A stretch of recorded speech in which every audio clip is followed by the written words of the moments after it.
Hello बच्चों, तो कैसे हैं आप लोग। मैं मनीष राज, आपका एमआर सर। आज हम लोग पढ़ने वाले हैं surface tension. Surface tension is a property of free surface due to which it behave as a stretch membrane. तो बताइए सरफेस टेंशन किसकी प्रॉपर्टी होगी, लिक्विड की, गैस की, सॉलिड की या फ्लूइड की। तो आप में से ज्यादातर जनता जवाब देंगे सर फ्लूइड की। फ्लूइड की सर, हमने पिछले साल पढ़ा है सर फ्लूइड की। बिल्कुल गलत जवाब है। Surface tension is not a property of fluid, क्योंकि फ्लूइड में आता है गैस और gas does not have a free surface. जब कंटेनर के अंदर बंद है तो उसका तो कोई फ्री सरफेस हुआ नहीं, और कंटेनर ओपन करते ही गैस फ्लो कर जाएगा। तो gas does not have a surface tension. Flowing liquid sir, flowing liquid, flowing liquid pipe के अंदर हो रहा होगा तो उसका सरफेस इनक्लोज्ड है, फ्री है नहीं। बाहर भी अगर कोई वाटर या लिक्विड फ्लो कर रहा है उसका सरफेस स्ट्रेच मेम्ब्रेन की तरह बिहेव नहीं करता। मतलब flowing liquid also does not have a surface tension. Solid, solid में तो बताओ सर फ्री सरफेस है। हाँ फ्री सरफेस है, लेकिन इसका सरफेस स्ट्रेच मेम्ब्रेन की तरह बिहेव नहीं करता। बताऊंगा वो क्या होता है। तो साहब ना तो फ्लूइड की प्रॉपर्टी है, फ्लूइड की प्रॉपर्टी नहीं बोल सकते आप इसको, क्योंकि फ्लूइड में आता है गैस, फ्लोइंग लिक्विड, ये सारे फ्लूइड है। ना तो गैस की प्रॉपर्टी है, ना फ्लोइंग लिक्विड की प्रॉपर्टी है, ना ही सॉलिड की प्रॉपर्टी है। तो ये प्रॉपर्टी है किसकी साहब? क्या होता है ये सरफेस टेंशन? बड़ी अजीब चीज है। This is a property of free surface of a static fluid.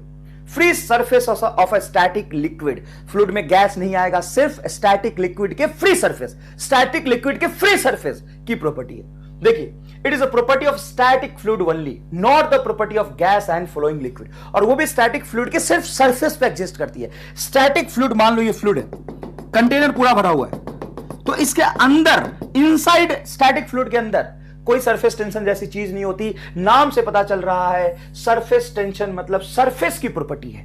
किसके सरफेस की प्रॉपर्टी है? Static fluid, static liquid, static liquid, static liquid, liquid के फ्री सरफेस की ये प्रॉपर्टी है, जिसकी वजह से स्ट्रेच मेम्ब्रेन की तरह बिहेव करता है। क्या होता है स्ट्रेच मेम्ब्रेन? देखो, लिक्विड का जो फ्री सरफेस है ना वो एकदम खींचा हुआ रहता है।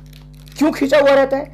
क्योंकि जितने भी एटम होंगे इसके सरफेस पे, सारे एटम, कोई एक एटम बना के ले लेता हूं, इसका पड़ोसी एटम इसको सरफेस के टेंजेंशियल डायरेक्शन में फोर्स लगा के इसको खींच के रखता है। देखो, हर तरफ इसको फोर्स लगा के खींच के रखता है, स्ट्रेच रहता है, स्ट्रेचिंग, स्ट्रेच्ड। सर स्ट्रेच तो समझ में आ गया, स्ट्रेच नहीं होता तो कैसा होता? देख, स्ट्रेच नहीं होता तो ऐसा था। ये स्ट्रेच नहीं है, देख ये स्ट्रेच नहीं है। इसमें अगर नीचे वाले पोर्शन को ऐसे धक्का मार दो तो ये हो जाएगा, इसको ऐसे धक्का मार दो तो ये हो जाएगा, इसको ऐसे कर दो तो ये हो जाएगा। लेकिन स्ट्रेच मेम्ब्रेन में क्या होगा कि इसको थोड़ा भी फोर्स लगाऊंगा तो इसके पड़ोसी एटम्स इसको फिर खींच के वापस लाएंगे।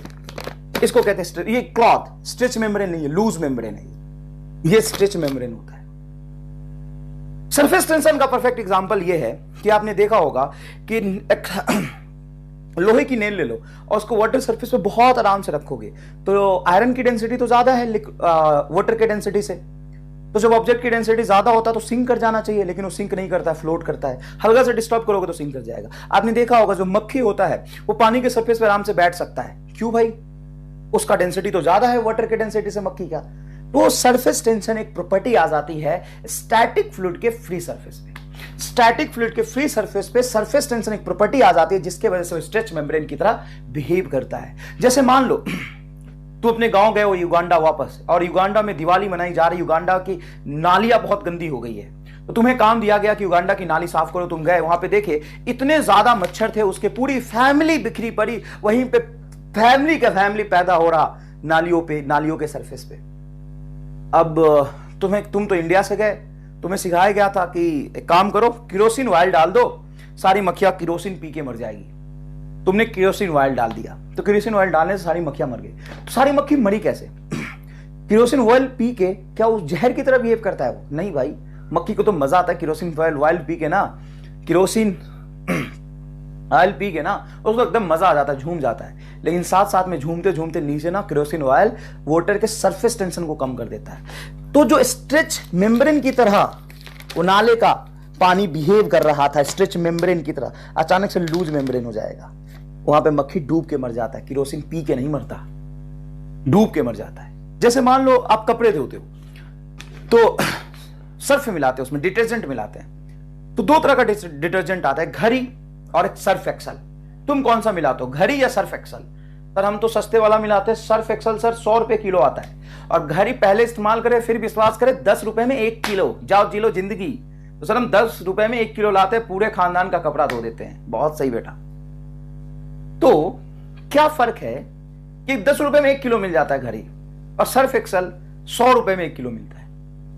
तो देखो, जब भी आप कपड़े धोते हो तो वाटर का जो फ्री सरफेस है वो स्ट्रेच मेम्ब्रेन की तरह बिहेव करता है। वो पानी के अंदर घुस के, वो जो वाटर मॉलिक्यूल है वो कपड़े के अंदर घुस के उसको साफ नहीं करता। तो आप जैसे डिटर्जेंट मिलाते हो, डिटर्जेंट उसका सरफेस टेंशन कम कर देता है, और जैसे सरफेस टेंशन कम करता है उसका जो स्ट्रेच मेम्ब्रेन की बिहेवियर वो लूज पड़ जाता है। और ये जो सरफेस टेंशन जो भी प्रॉपर्टी है होती किसकी वजह से? कोहेसिव फोर्स, कोहेसिव फोर्स की वजह से होती है। Cohesive force is attractive force between same molecule. जैसे वाटर, सॉलिड, लिक्विड के मॉलिक्यूल के बीच में जो फोर्स लगता है उसे हम कहते हैं cohesive force. Adhesive force is also attractive but between the different atom या डिफरेंट मॉलिक्यूल। सॉलिड और लिक्विड के बीच में अट्रैक्टिव फोर्स, सॉलिड लिक्विड के बीच में जो अट्रैक्टिव फोर्स लगता है होता है एडहेसिव, लिक्विड में कोहेसिव। सॉलिड के बीच में, सेम एटम के मॉलिक्यूल के बीच में जो अट्रैक्टिव फोर्स लगता है उसको हम कहते हैं कोहेसिव। दोनों ही अट्रैक्टिव होता है, कोहेसिव और एडहेसिव। तो सुनिएगा ध्यान से प्लीज। जैसे आपने सुना होगा Fevicol is a best adhesive, मतलब फेविकॉल दो डिफरेंट एटम के मॉलिक्यूल को जोड़ देता है। Fevicol is a best adhesive, दो डिफरेंट, कपड़े को तुम्हारे हाथ से चिपका देगा फेविकॉल। तो ये दो डिफरेंट एटम को जोड़ने के काम में आता है, तो एडहेसिव फोर्स हो गया। ठीक है सर, ये तो समझ आता है। तो जैसे डिटर्जेंट मिलाते हो तो डिटर्जेंट वाटर के सरफेस टेंशन को कम कर देता है। जब तुम कोटा से घर जाते होगे महीने 2 महीने में, वहां पे घर वाले तुम्हारे कपड़े को पहले गर्म पानी करते हैं और फिर उसमें अच्छा डिटर्जेंट मिलाते हैं, फिर धोते हैं। क्यों भाई? क्योंकि वाटर को जैसे बॉयल करोगे तो उसके सरफेस टेंशन की जो प्रॉपर्टी है ना वो धीरे धीरे लूज कर देता है, तो उसका स्ट्रेच मेम्ब्रेन का जो बिहेवियर है वो डिक्रीज कर जाता है। देखिएगा ध्यान से, surface tension is inversely proportional to temperature. कैसे? तो देखो, पहले टेम्परेचर बढ़ाओ तो वाटर मॉलिक्यूल का जैसे टेम्परेचर बढ़ेगा तो उसकी काइनेटिक एनर्जी बढ़ जाएगी, और काइनेटिक एनर्जी से रैंडमनेस बढ़ेगा तो कोहेसिव अट्रैक्टिव फोर्स जो उनके बीच, सेम एटम के बीच जो लगता है वो डिक्रीज हो जाएगा। Hence surface tension is inversely proportional temperature. और एक पर्टिकुलर टेम्परेचर के बाद जब वाटर बॉयल करना शुरू हो जाएगा तो वहां पे बुलबुला बन जाता है, मतलब सरफेस टेंशन की प्रॉपर्टी खत्म ही हो गई। समझ में आया कि नहीं आया? अब यहां पे एम्स में एक सवाल पूछ लिया था कि सरफेस टेंशन वर्सेस टेम्परेचर का ग्राफ बनाओ फॉर वाटर। तो ये आपको याद रखना है कि लीनियरली डिक्रीज करता है और एक क्रिटिकल टेम्परेचर पे जाके सरफेस टेंशन की वैल्यू क्या हो जाती है? 0। ये सिर्फ और सिर्फ किसके लिए बना है? वाटर के लिए। और ये क्योंकि ये क्रिटिकल टेम्परेचर अलग अलग लिक्विड के लिए अलग अलग होगा, अलग अलग लिक्विड के लिए अलग अलग होगा। समझ में आया कि नहीं है? अब देखो, ये कहता है कि the surface tension arises due to intermolecular cohesive force. ये तो कह रहा था मैं, इंटरमॉलिक्यूलर, सेम एटम के बीच में जो अट्रैक्टिव फोर्स लगता है उसके वजह से ये डिफाइन होता है। It is a surface tension due to which the surface of a liquid tends to contract and occupy the minimum surface area. Occupy minimum surface area. Living और नॉन लिविंग थिंग्स, दुनिया में जितने भी चीजें हैं वो अपनी एनर्जी को कम करनी चाहती है, और एनर्जी को कम करके सरफेस एरिया कम करके एनर्जी कम होता है। वो कैसे मैं अभी बताऊंगा। तो देखते होंगे कि वाटर का जो ड्रॉपलेट है, बारिश में जो वाटर ड्रॉपलेट नीचे गिरता है वो स्फेरिकल फॉर्म में होता है। क्यूबिकल फॉर्म में, सिलेंड्रिकल फॉर्म में भी तो वाटर आ सकता था, नहीं। तो सेम वॉल्यूम के लिए स्फेयर का एरिया सबसे मिनिमम होता है। तो जो लिक्विड होता है खुद से स्फेरिकल शेप में रहना चाहता है। क्यों? क्योंकि सरफेस टेंशन की प्रॉपर्टी की वजह से वो कॉन्ट्रैक्ट होता है। ठीक है, the surface tension acts along the tangent to the surface. ये भी बता रहा था, tangent to the surface, tangential direction में देखो फोर्स लग रहा है, tangent to the surface, tangent to the surface, and it is measured by the normal force per unit length on an imaginary line drawn in the plane of a liquid surface acting at right angle to the line. समझ आया क्या? नहीं, चलो कोई बात नहीं। देखो इधर समझना नहीं था ज्यादा। देखो, मान लो ये स्टैटिक लिक्विड का फ्री सरफेस है, free surface of static liquid. Okay, यहां पे कोई इमेजिनरी लाइन ड्रॉ कर लेता हूं मैं ऐसा। इमेजिनरी लाइन पे जितने भी एटम होंगे, यहां पे मान लो एक एटम है, इस एटम को इसका पड़ोसी एटम, देखो लिक्विड के अंदर वाला एटम तो खींच ही रहा है, लेकिन वो अपन काउंट नहीं करते। स्ट्रेचिंग की बिहेवियर अंदर खींचने से नहीं आता, सरफेस के टेंजेंशियल डायरेक्शन में खींचने की वजह से देखो ये आया स्ट्रेचिंग बिहेवियर। ये तो इसका जो पड़ोसी एटम है यहां पे, ये इसको अपनी तरफ खींच रहा एक फोर्स एफ से, ये अपनी तरफ खींच रहा, मतलब यहां पे जो एटम होगा इस एटम को ये अपनी तरफ खींच रहा, इस एटम को ये अपनी तरफ खींच रहा, इस एटम को अपनी तरफ खींच रहा। तो हालांकि फोर्स तो सारे डायरेक्शन में लग रहा है, लेकिन अपने को तो डिफाइन करना था ना इस फोर्स के कि अगर अपन कोई लाइन ड्रॉ करें तो लाइन से एग्जैक्टली परपेंडिकुलर डायरेक्शन में ये वाला एटम इसको इस डायरेक्शन में खींच रहा होगा, इस डायरेक्शन में खींच रहा होगा। तो इसको डिफाइन करते हैं, मान लो इसका लेंथ एल है, तो टोटल फोर्स, नेट फोर्स इस पे लगा एफ, नेट फोर्स कितना लगा एफ, और कितने लेंथ पे लगा एल लेंथ में। तो इस लाइन के परपेंडिकुलर डायरेक्शन में टोटल फोर्स लगा F divided by total length L is defined as surface tension, force on a unit length. तुम्हारी मर्जी, तुम डिफाइन कर दो, हम तो डिफाइन करेंगे sir force on area. Sir हमें तो एरिया में डिफाइन करना है। सर यहां पे ये एटम जो था ये भी तो अपनी तरफ खींच रहा था, यहां पे भी तो एटम होगा। एकदम ईमानदारी से बात करो, सारी बात करो, फॉर्मूला बता के नहीं भागूंगा मैं, पूरा फील करा के मैं जाऊंगा। सरफेस टेंशन ऐसी चीज है, सवाल बच्चा कर लेता है लेकिन उसको महसूस नहीं कर पाता। ध्यान से देखना, मान लो यहाँ पे एक एटम था, इस लाइन पे ये एटम था, तो यहां वाला एटम तो अपनी तरफ खींच रहा है, यहां वाला एटम भी अपनी तरफ खींच रहा है, यहां वाला एटम भी अपनी तरफ खींच रहा है। तो हम ये परपेंडिकुलर लेंथ पे क्यों डिफाइन करते हैं? परपेंडिकुलर लेंथ पे इसलिए डिफाइन करते हैं कि हमें एक यूनिट लेंथ में कितने डायरेक्शन में, एक यूनिट लेंथ में कितना फोर्स लगा वो हमें चाहिए। क्यों चाहिए? तो देखो, मान लो कि यहां पर एक रिंग है और रिंग को फ्री सरफेस के लिक्विड पे रख दो, या रॉड को रख दो, या रॉड को रख दो। देखो ये फ्री सरफेस है, लिक्विड का फ्री सरफेस ऊपर से देख रहा है तो हॉरिजॉन्टल ऊपर से देख रहा हो। यहां पे एक रॉड रख दिया मैंने, रॉड रख दिया, रॉड का मास है m। अब क्या होगा कि रॉड जहां पे आया वो अपने लेंथ पे, फ्री सरफेस पे जैसे ही मैं रखूंगा तो अपने लेंथ पे सारे लिक्विड मॉलिक्यूल को नीचे चिपका देगा, ऐसे हो जाएगा सरफेस। देखो थोड़ा सा तो नीचे जाएगा ना, तो एग्जैक्टली वो लिक्विड का ड्रॉप फ्री सरफेस पे, वो उस लिक्विड के ड्रॉप के बारे में सोचो जो पेन के लेंथ के जस्ट नीचे आ गया है। सर वो तो इससे, इसके वेट की वजह से नीचे कंप्रेस हो जाएगा। हाँ, तो एग्जैक्टली इसके नीचे जो एटम आया यहाँ पे, एक एटम यहाँ आया, यहाँ आया, यहाँ आया, ये सारा नीचे कंप्रेस हो गया है। हाँ सर नीचे कंप्रेस हो गया है, और जस्ट इसके पड़ोसी वाला जो एटम होगा वो यहां होगा। अब अपने वेट की वजह से जैसे ही नीचे जाएगा तो रॉड पे सरफेस टेंशन का फोर्स नहीं लगता। मेरी बात सुनिएगा ध्यान से, रॉड पे सरफेस टेंशन का फोर्स नहीं लगता। इस एटम को इस बात का दुख है कि उसका पड़ोसी इस रॉड के चक्कर में नीचे दब गया, तो ये क्या करता है, अपनी तरफ इसको खींचता है, टानता है टी फोर्स से। मान लो यहां पे एफ फोर्स इसको अपनी तरफ खींच रहा है बाहर की तरफ। सर ये ऊपर की तरफ खींचेगा क्या? अपवर्ड डायरेक्शन में लाएगा, अपवर्ड। ये हॉरिजॉन्टल सरफेस है, तो सर हॉरिजॉन्टल सरफेस पे टेंजेंशियल डायरेक्शन में लगना चाहिए, आप अपवर्ड कैसे बता रहे हो? तो इमेजिन करो बेटा, ये है तुम्हारा फ्री सरफेस का फ्री सरफेस, और यहां पे ये पेन के जस्ट नीचे वाला मॉलिक्यूल नीचे दब गया, तो इसका जो पड़ोसी होगा माइक्रोस्कोपिक फॉर्म में देखोगे तो तुमको ऐसा दिखेगा, एकदम यहां पे माइक्रोस्कोपिक फॉर्म में देखोगे तो।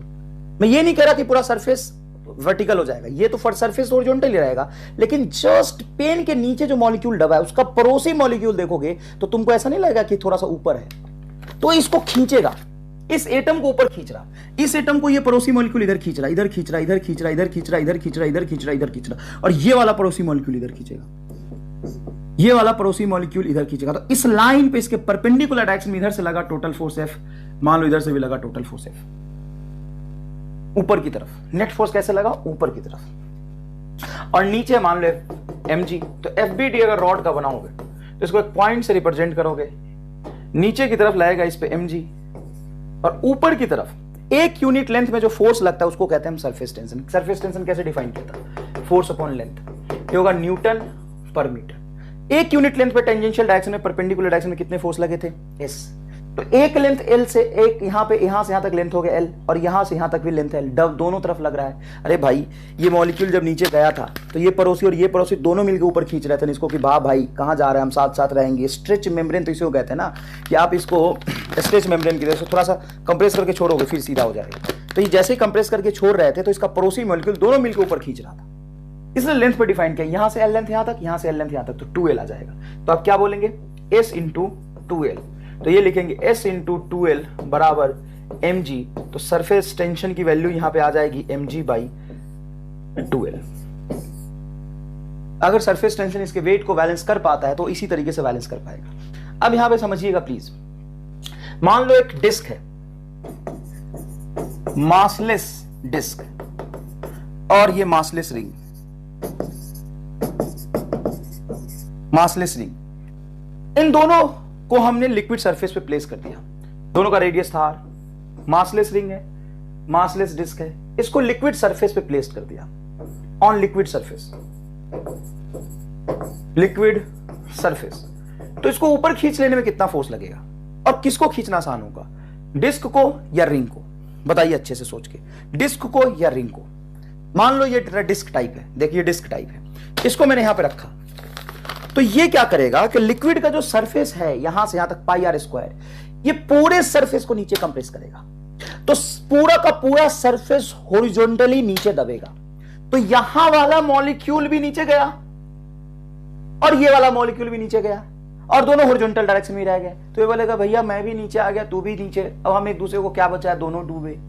ये मॉलिक्यूल भी नीचे आएगा, ये मॉलिक्यूल, ये। तो इस एरिया में जितने भी लिक्विड सरफेस का मॉलिक्यूल आएगा सब के सब नीचे कंप्रेस हो गए। तुम यहां पे रॉड के नीचे जो आया था वो नीचे, रॉड के जस्ट नीचे जो सरफेस का मॉलिक्यूल आया था वो नीचे दबा था, तो इसका पड़ोसी इधर से और इधर से दोनों मिलकर ऊपर टान लिया था।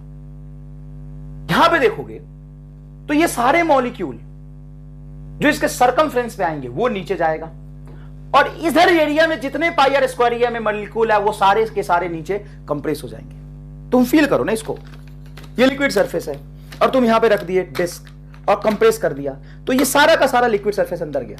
हां, लेकिन जस्ट इधर वाला, ये वाला लिक्विड अगर तुम जस्ट रख के कंप्रेस कर देते तो इसका पड़ोसी लिक्विड ये ऊपर छूट जाएगा, ये ऊपर छूट जाएगा। तो देखो सरफेस कैसा बनेगा, देखो यहां ये पूरा का पूरा लिक्विड, ऐसे तुम सरफेस अगर देख रहे हो तो डिस्क की वजह से सारा सरफेस यहां से यहां तक पाई आर स्क्वायर एरिया में जितना लिक्विड का सरफेस का मॉलिक्यूल था सब एक पैरेलली नीचे दब गया। बाहर कौन छूटेगा, ये ऐसे।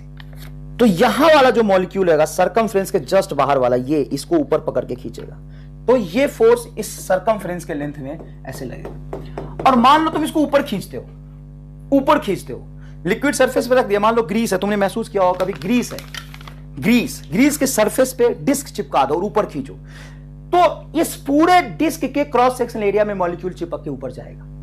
तो डिस्क ने क्या किया, इसको भी खींच लिया, इसको भी खींच लिया, इसको भी खींच लिया, तो ये एक दूसरे को ऊपर जाने से अपोज नहीं कर पाएंगे, तो सारे मॉलिक्यूल ऊपर चले जाएंगे। अब इसके कॉर्नर में सरकमफ्रेंस पे जो मॉलिक्यूल चिपका था वो यहां वाला मॉलिक्यूल नीचे छूट जाएगा, इसको खींचेगा, ऐसे खींचेगा, ऐसे खींचेगा, ऐसे खींचेगा, ऐसे खींचेगा, ऐसे खींचेगा, ऐसे ऐसे ऐसे ऐसे ऐसे ऐसे ऐसे ऐसे। अरे जो बाहर की तरफ छूटेगा वहीं तो इसको जाने से रोकेगा। ये कैसे रोकेगा, ये भी जा रहा है, सब चिपका के ले जा रहा है, जो खुद ही जा रहा है चिपक के, वो इसको जाने से कैसे रोक सकता है? बात तो सही है। और एक यूनिट लेंथ पे जो फोर्स लगता है, इसीलिए हमने क्या किया, फोर्स तुम कैसे भी डिफाइन कर सकते हो, लेकिन हमने एक यूनिट लेंथ पे जानबूझ के फोर्स डिफाइन किया। अब एक यूनिट पे जो फोर्स लगता है उसको हम एस कहते हैं। तो यहां पे टोटल कितने लेंथ पे फोर्स लग रहा था, 2 पाई आर पे। तो यहां पे ऊपर पुल करने के लिए जो फोर्स चाहिए वो चाहिए 2 पाई आर इंटू एस। यह है कहानी। अब अगर तुम रिंग को रख देते हो, ये देखो रिंग, बेटा समझना, बहुत मेहनत से अपन फील कराने की कोशिश करते, समझना ये रिंग है, और जैसे तुम रिंग को यहां पर रखोगे, अब क्या होगा, रिंग के सरफेस पे ऐसा कुछ सरफेस बनेगा। अब रिंग तो अपने सरकमफ्रेंस पे आने वाले मॉलिक्यूल को ही कंप्रेस करेगा। तो रिंग जैसे ही सरफेस पे रखोगे, लिक्विड के सरफेस पे रिंग को रखोगे, तो रिंग यहां वाले मॉलिक्यूल को अंदर दबाएगा, या ऊपर उठेगा तो यहां वाले मॉलिक्यूल को ऊपर उठाएगा। अब इसके नीचे अंदर भी मॉलिक्यूल, बाहर भी मॉलिक्यूल, ये दोनों मिलकर क्या करेंगे, जो अंदर मॉलिक्यूल कंप्रेस होगा या बाहर उठेगा उसको अपोज करेगा। मान लो तुम ऊपर उठा रहे हैं तो ऐसे उठेगा, जब ऊपर उठा रहा होगा ना तो यहां वाला मॉलिक्यूल ऊपर उठेगा। कंप्रेस करने के फील ज्यादा आसानी से होता है। मान लो कि लिक्विड सरफेस पे तुमने कंप्रेस किया, तो इसको महसूस करना बेटा, थोड़ा सा देखना। मान लो लिक्विड सरफेस ऐसे था, तो ये लिक्विड सरफेस नीचे रह गया, ये भी नीचे रह गया। अब यहां पे ये इसके साथ जाएगा, ये इसके साथ जाएगा, देखो। तो ये वाला मॉलिक्यूल देख लो भाई, ये वाला मॉलिक्यूल और ये वाला मॉलिक्यूल दोनों मिलकर इसको जाने से रोकेगा। मतलब ये भी फ्री सरफेस हो गया, ये भी फ्री सरफेस का मॉलिक्यूल हो गया दोनों तरफ। अब रिंग को लिक्विड ग्रीस के सरफेस पे रख के जब ही मैं बाहर निकालने की कोशिश करूंगा तो रिंग पे कौन सा मॉलिक्यूल चिपक के बाहर आएगा। देखो जैसे यहां पे पूरे सरफेस एरिया में चिपक गया था, यहां पे इसके सरकमफ्रेंस पे ये मॉलिक्यूल को चिपक के बाहर आने की कोशिश करेगा। इसको बाहर जाने से कोहेसिव फोर्स की वजह से, स्ट्रेच मेम्ब्रेन की बिहेवियर की वजह से, कोहेसिव फोर्स स्ट्रेच मेम्ब्रेन की बिहेवियर की वजह से इसके अंदर और बाहर दोनों तरफ जो मॉलिक्यूल है ये इसको जाने से रोकेंगे। एफ और एफ, यहां भी इधर अंदर बाहर एफ एफ, यहां भी अंदर बाहर एफ और एफ, यहां पे अंदर बाहर एफ और एफ, यहां पे भी अंदर बाहर एफ और एफ, दोनों तरफ से। तो बताओ एक यूनिट लेंथ में कितना फोर्स लग रहा था सर? एस। तो यहां से यहां पूरा बाहर खींच रहा है इसको, या इसको तुम बाहर खींच रहे हो तो नीचे की तरफ खींच के रोकेगा। जैसे यहां पे बताया था ना, इसको जब पुल करोगे तो यहां से एटम चिपक के बाहर आएगा, तो पोरोसी एटम उसको बाहर जाने से रोकेगा। तो एक यूनिट लेंथ में एस, यहां पे टोटल लेंथ क्या हो जाएगा 4 पाई आर, एक सरकमफ्रेंस 2 पाई आर, फिर अंदर वाला 2 पाई आर, तो ये 4 पाई आर हो जाएगा। ये हो जाएगा तुम्हारा फोर्स। बताओ समझ आया कि नहीं है? तो बताओ किसको बाहर निकालना मुश्किल है, रिंग को या डिस्क को? डिस्क को बाहर निकालना इजी है, मासलेस डिस्क है, मास कुछ नहीं है, तो उसके कॉर्नर पे लेंथ पे फोर्स डिफाइन होगा, क्योंकि ये वाला मॉलिक्यूल ये सेम ही लेवल में रह जाएगा, ये भी चिपक के सारे चिपक के बाहर जाएंगे, तो एक दूसरे को जाने से नहीं रोक पाएंगे। कॉर्नर वाला मॉलिक्यूल सारा ऊपर जा रहा है, इसके रिस्पेक्ट में ये नीचे छूट रहा, तो ये अपने पड़ोसी को, भाई बंधु को कोहेसिव फोर्स की वजह से रुकेगा। यहां पे सिर्फ सरकमफ्रेंस पे चिपक के जा रहा है, तो ये लिक्विड और बाहर का लिक्विड दोनों मॉलिक्यूल नीचे छूटेगा, ये ऊपर जा रहा तो दोनों पकड़ के ऐसे ऐसे खींचेगा। जैसे यहां मान लो ये इनर रेडियस है स्मॉल आर, आउटर रेडियस है कैपिटल आर, इसको रख के छोड़ोगे तो देखो यहां से फील आ जाएगा तुम्हें, ये मॉलिक्यूल ये मॉलिक्यूल, ये तीनों ही मॉलिक्यूल अगर इसको तुम लिक्विड के ग्रीस के सरफेस पे रख के उठाओगे तो यहां पे मॉलिक्यूल चिपक के बाहर उठेगा, ये सारे मॉलिक्यूल चिपक के बाहर उठेंगे। तो इस पे कोई फोर्स लगा के रोकने वाला नहीं है इसको। लेकिन यहां पे कॉर्नर पे जो बचा और इसके कॉर्नर पे बचा, इसका पड़ोसी मॉलिक्यूल्स इस पे इधर फोर्स लगाई और इस पे ये इधर फोर्स लगाएगा, ये इधर फोर्स लगाएगा, ये इधर लगाएगा, ये इधर लगाएगा, ये इधर लगाएगा, ये इधर लगाएगा, ये इधर लगाएगा। तो कितने फोर्स लग जाएंगे टोटल? सर इस पे फोर्स लगेंगे इनर सरफेस पे 2 पाई आर, एक यूनिट लेंथ में इनर सरफेस पे 2 pi small R plus S into 4 pi capital R, ये हो जाएगा फोर्स, ये हो जाएगा फोर्स। समझ में आया कि नहीं है? अब देखो यहां अगर आपसे सवाल पूछता है कि स्क्वायर फ्रेम है, देखो ये स्क्वायर फ्रेम है और ये स्क्वायर प्लेट है, इसको तुम सरफेस पे रख दो। तो बेटा स्क्वायर प्लेट क्या करता है, देखो ये स्क्वायर प्लेट है और ये तुम फ्री सरफेस के लिक्विड पे रखोगे तो देखो यहां से तुम्हें पूरा फील आ जाना चाहिए, ऐसा बनेगा। तो ये सेम ही लेवल पे रह गए, तो ये मॉलिक्यूल तो इसके साथ ही चिपक जाएंगे, इनका कोई अपोज कौन करेगा? तो इसके जस्ट बाहर वाला जो बचेगा वो इसको खींचेगा। तो यहां पे देखोगे तो ये मॉलिक्यूल्स जो होंगे वो जस्ट इसके कॉर्नर वाले मॉलिक्यूल को नीचे जाने या बाहर आने से रोकेंगे स्ट्रेच मेम्ब्रेन के बिहेवियर की वजह से।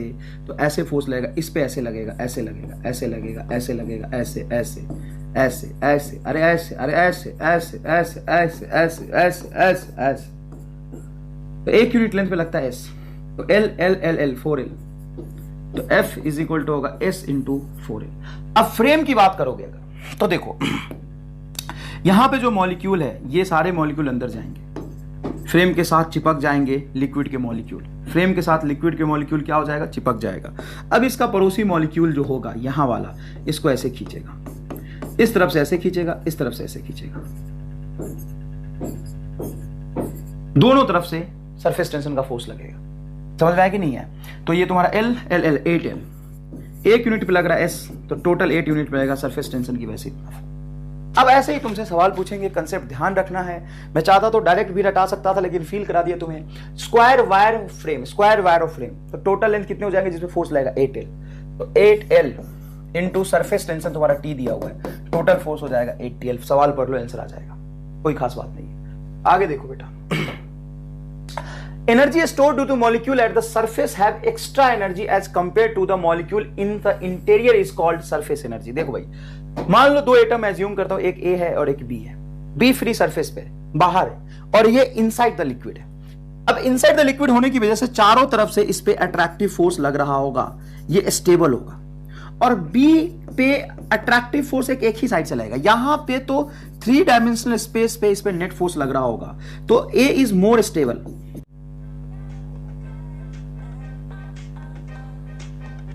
is more stable than B.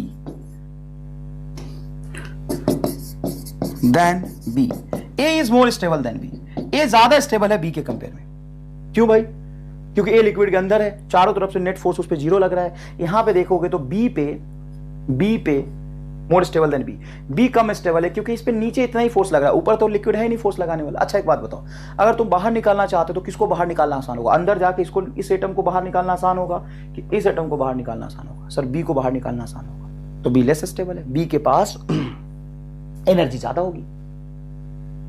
जो हायर स्टेबिलिटी की तरफ जाता है उसकी एनर्जी कम होती है. जो लेस स्टेबल है, A is more stable than B is less stable. B is less stable, hence more energy. less stable मतलब more energy. तो किसके पास एनर्जी ज्यादा है? बी के पास. कौन सी एनर्जी ज्यादा है बी के पास? एनर्जी तो ज्यादा है, कौन सी? Kinetic, potential, chemical, light, sound energy, light energy, कौन सी एनर्जी? Elastic energy? नहीं सर, इसके पास सरफेस एनर्जी ज्यादा है. अब मॉलिक्यूल ये अनस्टेबल क्यों हुआ है? सरफेस पे होने की वजह से. तो इसकी अनस्टेबिलिटी सरफेस की वजह से आई, इसलिए इस एनर्जी को हम कहते हैं सरफेस एनर्जी. हेंस मोर सरफेस एनर्जी. अच्छा ये बात है. हाँ, ज्यादा सरफेस एनर्जी होगी बी की. तो इसका मतलब जितने एटम होंगे सरफेस पे सबकी एनर्जी ज्यादा होगी. हाँ, सबकी एनर्जी ज्यादा होगी.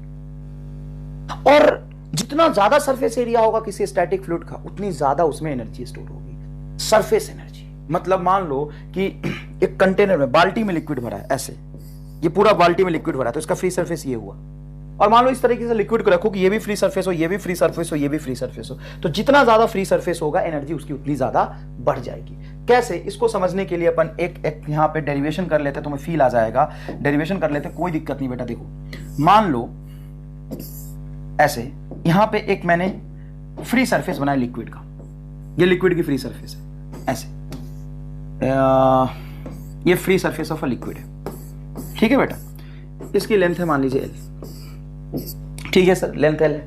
अब मैं क्या कह रहा हूं कि यहां पे फोर्स लगा के, यहां से यहां तक पूरे इसके L लेंथ पे फोर्स लगा के इसके एरिया को बढ़ाने की कोशिश कर रहा हूं. अब तुम बस इमेजिन करो कि मान लो यहां से यहां तक लेंथ था पहले L, यहां तक ही था, और इस पूरे क्रॉस लेंथ पे कितना लेंथ है इसका? L. साइड कितना था इसका? X मान लो, इसको X मान लो. तो इसकी टोटल एरिया कितनी रही होगी? L into x. अब मैं यहां पे F फोर्स लगा के इसको यहां से खींच के यहां तक ले आया, डेल्टा एक्स लेंथ ले आया. तो वर्क डन कितना हुआ? तो work done by external force आपने पढ़ा होगा, पढ़ाया है मैंने ही. वर्क डन होता है फोर्स इंटू डिस्प्लेसमेंट. फोर्स कितना लगाया मैंने इस पे? यहां से यहां तक टोटल F. एक्सटर्नल फोर्स बेटा F यहां लगाया है मैंने, और कितने डिस्टेंस तक लगाया? Delta X. तो जाएगा F इंटू डेल्टा एक्स. ये वर्क डन हुआ है. किस काम में? तो पहले इतना एनर्जी था, इसमें इतना सरफेस एरिया था, अब इसके सरफेस एरिया को मैंने बढ़ा दिया. तो work done to increase surface area. Work done to increase surface area. Surface area को इंक्रीज करने में इतना वर्क डन हुआ है. ठीक है सर, ये कहां जाएगा work done? Store in a surface energy. Stored in a surface energy. अगर आप सरफेस एरिया को बढ़ा देते हो, इसका मतलब आपने सरफेस एनर्जी बढ़ा दिया, क्योंकि सरफेस एरिया बढ़ गया मतलब जो सरफेस पे एटम थे उनके नंबर बढ़ गए, और जितने ज्यादा एटम होंगे सरफेस पे उसकी सरफेस एनर्जी उतनी ज्यादा बढ़ेगी. तो मैंने वर्क किया, कितना किया? फोर्स इंटू डिस्प्लेसमेंट वर्क किया. ये सारा वर्क कहां गया? सरफेस एनर्जी में. कितना सरफेस एनर्जी स्टोर हुआ? तो surface energy delta E, extra area में बढ़ाने में F इंटू डेल्टा एक्स. ये इक्वेशन है. और सर हम जानते हैं कि सरफेस टेंशन होता है फोर्स पर यूनिट लेंथ. तो यहां पे टोटल फोर्स में कितना लगा रहा था? सर टोटल फोर्स आप लगाया था F, कितने लेंथ पे? L लेंथ पे. तो यहां पे टोटल फोर्स लगा था F, कितने लेंथ पे? L लेंथ पे. तो फोर्स को लिख सकता हूं S इंटू L. तो यहां पे आ जाएगा delta E is equal to force को क्या लिख सकते हो, S L, S into L into delta X. L into delta X क्या हो जाएगा, ये पूरा लेंथ एल, ये देखना भाई लेंथ यहां से एल और ये डेल्टा एक्स, तो एल इंटू डेल्टा एक्स आ जाएगा आपका delta A, S into delta A. ये एक्स्ट्रा एनर्जी स्टोर हुआ है, extra energy due to surface tension into delta A, extra area create करने में। एक्स्ट्रा एरिया बढ़ेगा तो surface tension into extra area हो जाएगा टोटल स्टोर्ड एनर्जी। इसका मतलब ये हुआ कि सरफेस टेंशन को रहने देता हूं, डेल्टा ए को यहां ले आता हूं, तो सरफेस टेंशन हो जाएगा आपका delta E by delta A. मतलब सरफेस टेंशन की नई डेफिनेशन आ गई, energy per unit area, energy per unit area. एक यूनिट एरिया में जितनी एनर्जी स्टोर होती है उसको कहते हैं सरफेस टेंशन। सर अभी अभी तो आपने बताया था सरफेस टेंशन होता है फोर्स पर यूनिट लेंथ। हाँ, फोर्स पर यूनिट लेंथ, एक यूनिट लेंथ पे जितना फोर्स लगता है उसको सरफेस टेंशन कहते हैं। और एनर्जी पर यूनिट एरिया, एक ई एनर्जी, टोटल एनर्जी ई है ए एरिया में, तो एक यूनिट एरिया में जो एनर्जी स्टोर होगी उसको भी हम सरफेस टेंशन ही कहते हैं। तो सरफेस टेंशन का 2 यूनिट आ जाएगा आपका, न्यूटन बाई मीटर या जूल मीटर स्क्वायर, कुछ भी लिखो चलेगा।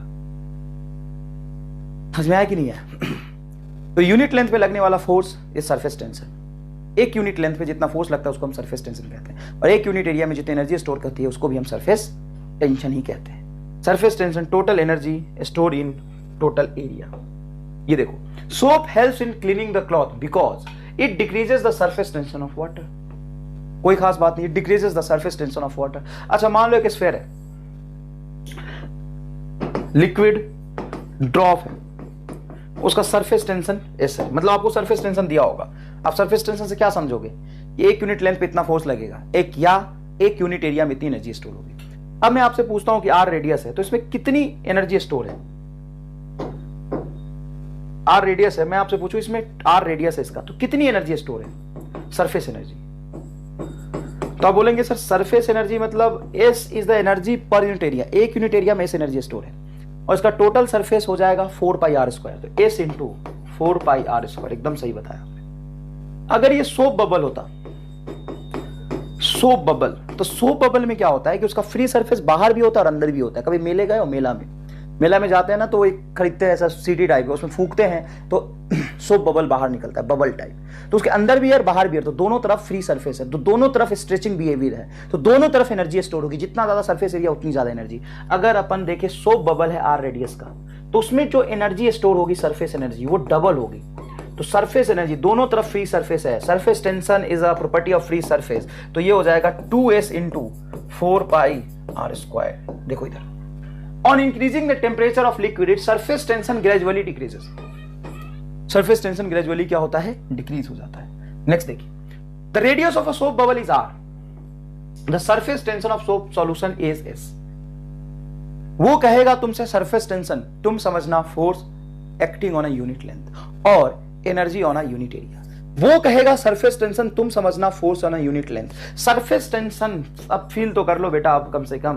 वो कहेगा सरफेस टेंशन है ये S, तुम कहना कि फोर्स ऑन यूनिट लेंथ और एनर्जी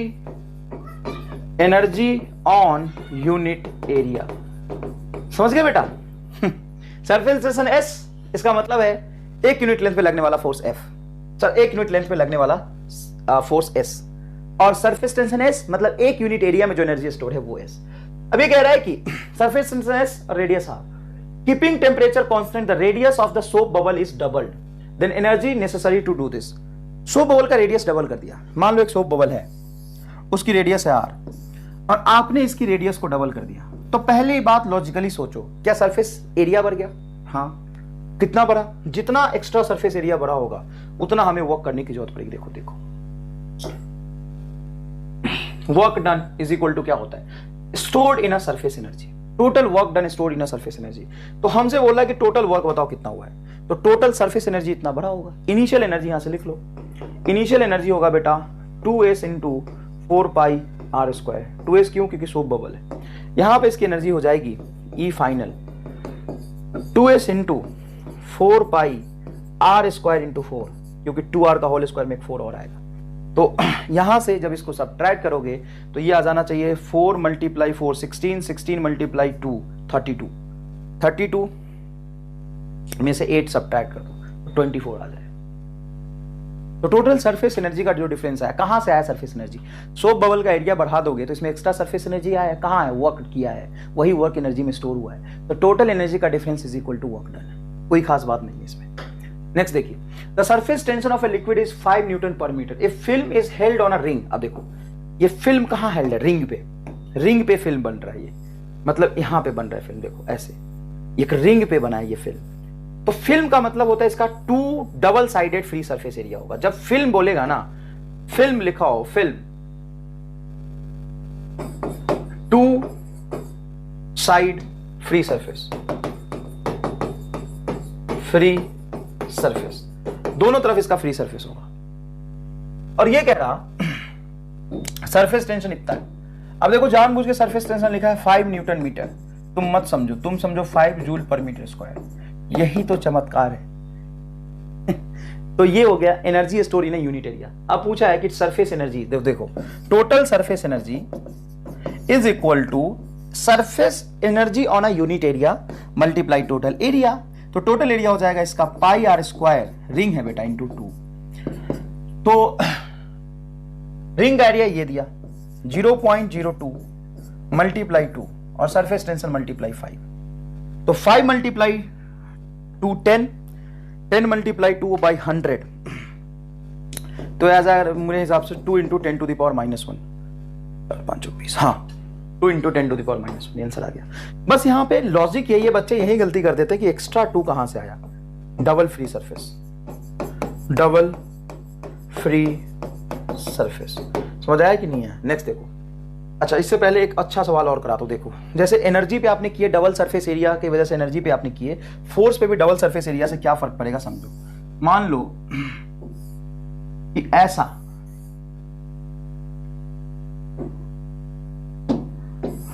एक थिन फिल्म बन रहा,